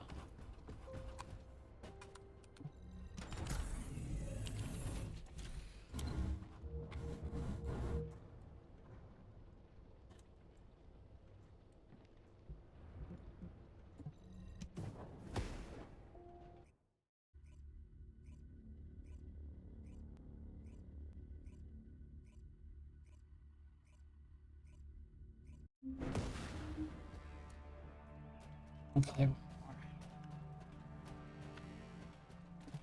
Water will guide us. Ah, there you are. Are you hurt at all? I was wondering if Dr. Han would have to take a look at you first, but thankfully, I see that won't be necessary.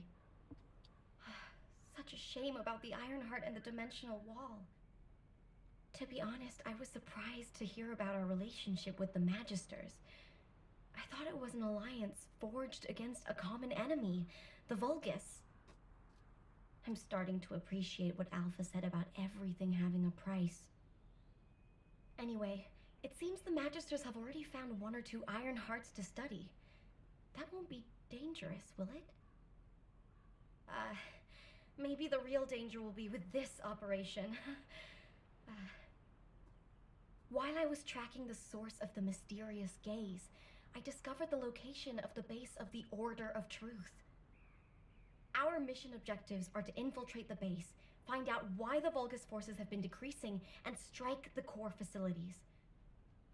There are signs of Eugen's missing medical corps members that are connected to the base. We'll be rescuing and extracting them as well. This mission will be a little dangerous, but let's make it a success and keep everyone alive. We can do this. Our first target is a structure overlooking the entire gulch called the Eye of Truth. I've sent the mission details about the target and nearby objectives. Make sure you look them over. So, the culprit behind the ominous gaze you felt is the Eye of Truth? Yep. The closer you get to it, the more you feel it stare.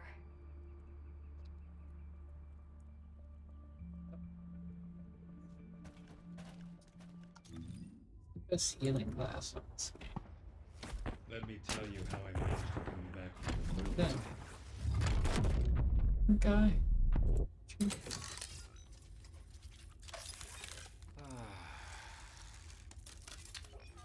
My dream is for you all not to get hurt.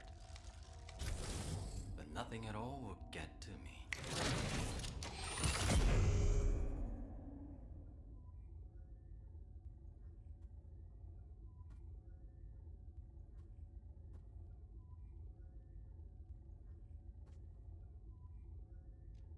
Interesting.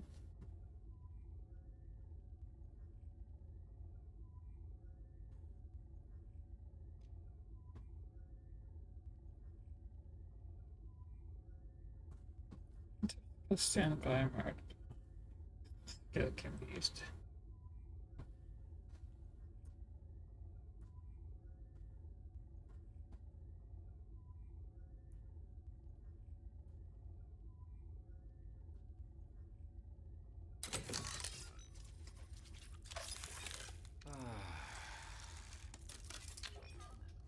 dream is for you all not to get hurt. But nothing at all will get to me. What do you get when you mix water and Anye? The Vulgus can't see me. Why?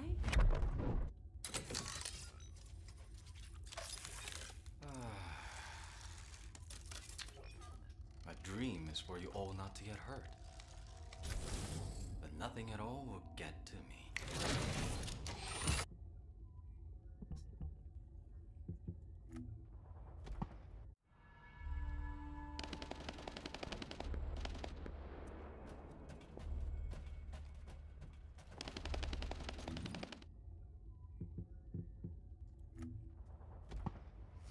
Let me tell you how I managed to come back from the ruins.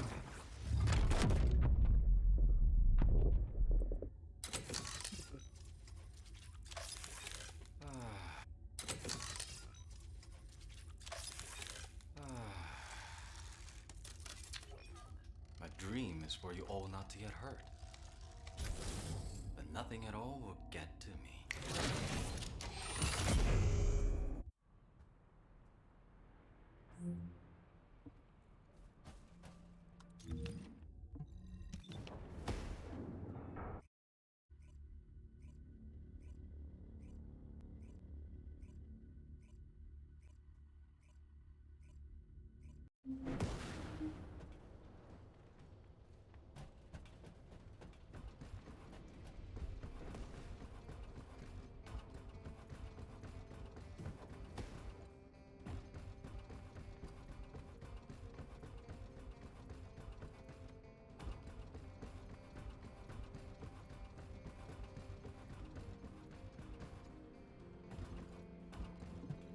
Oh, the special human child.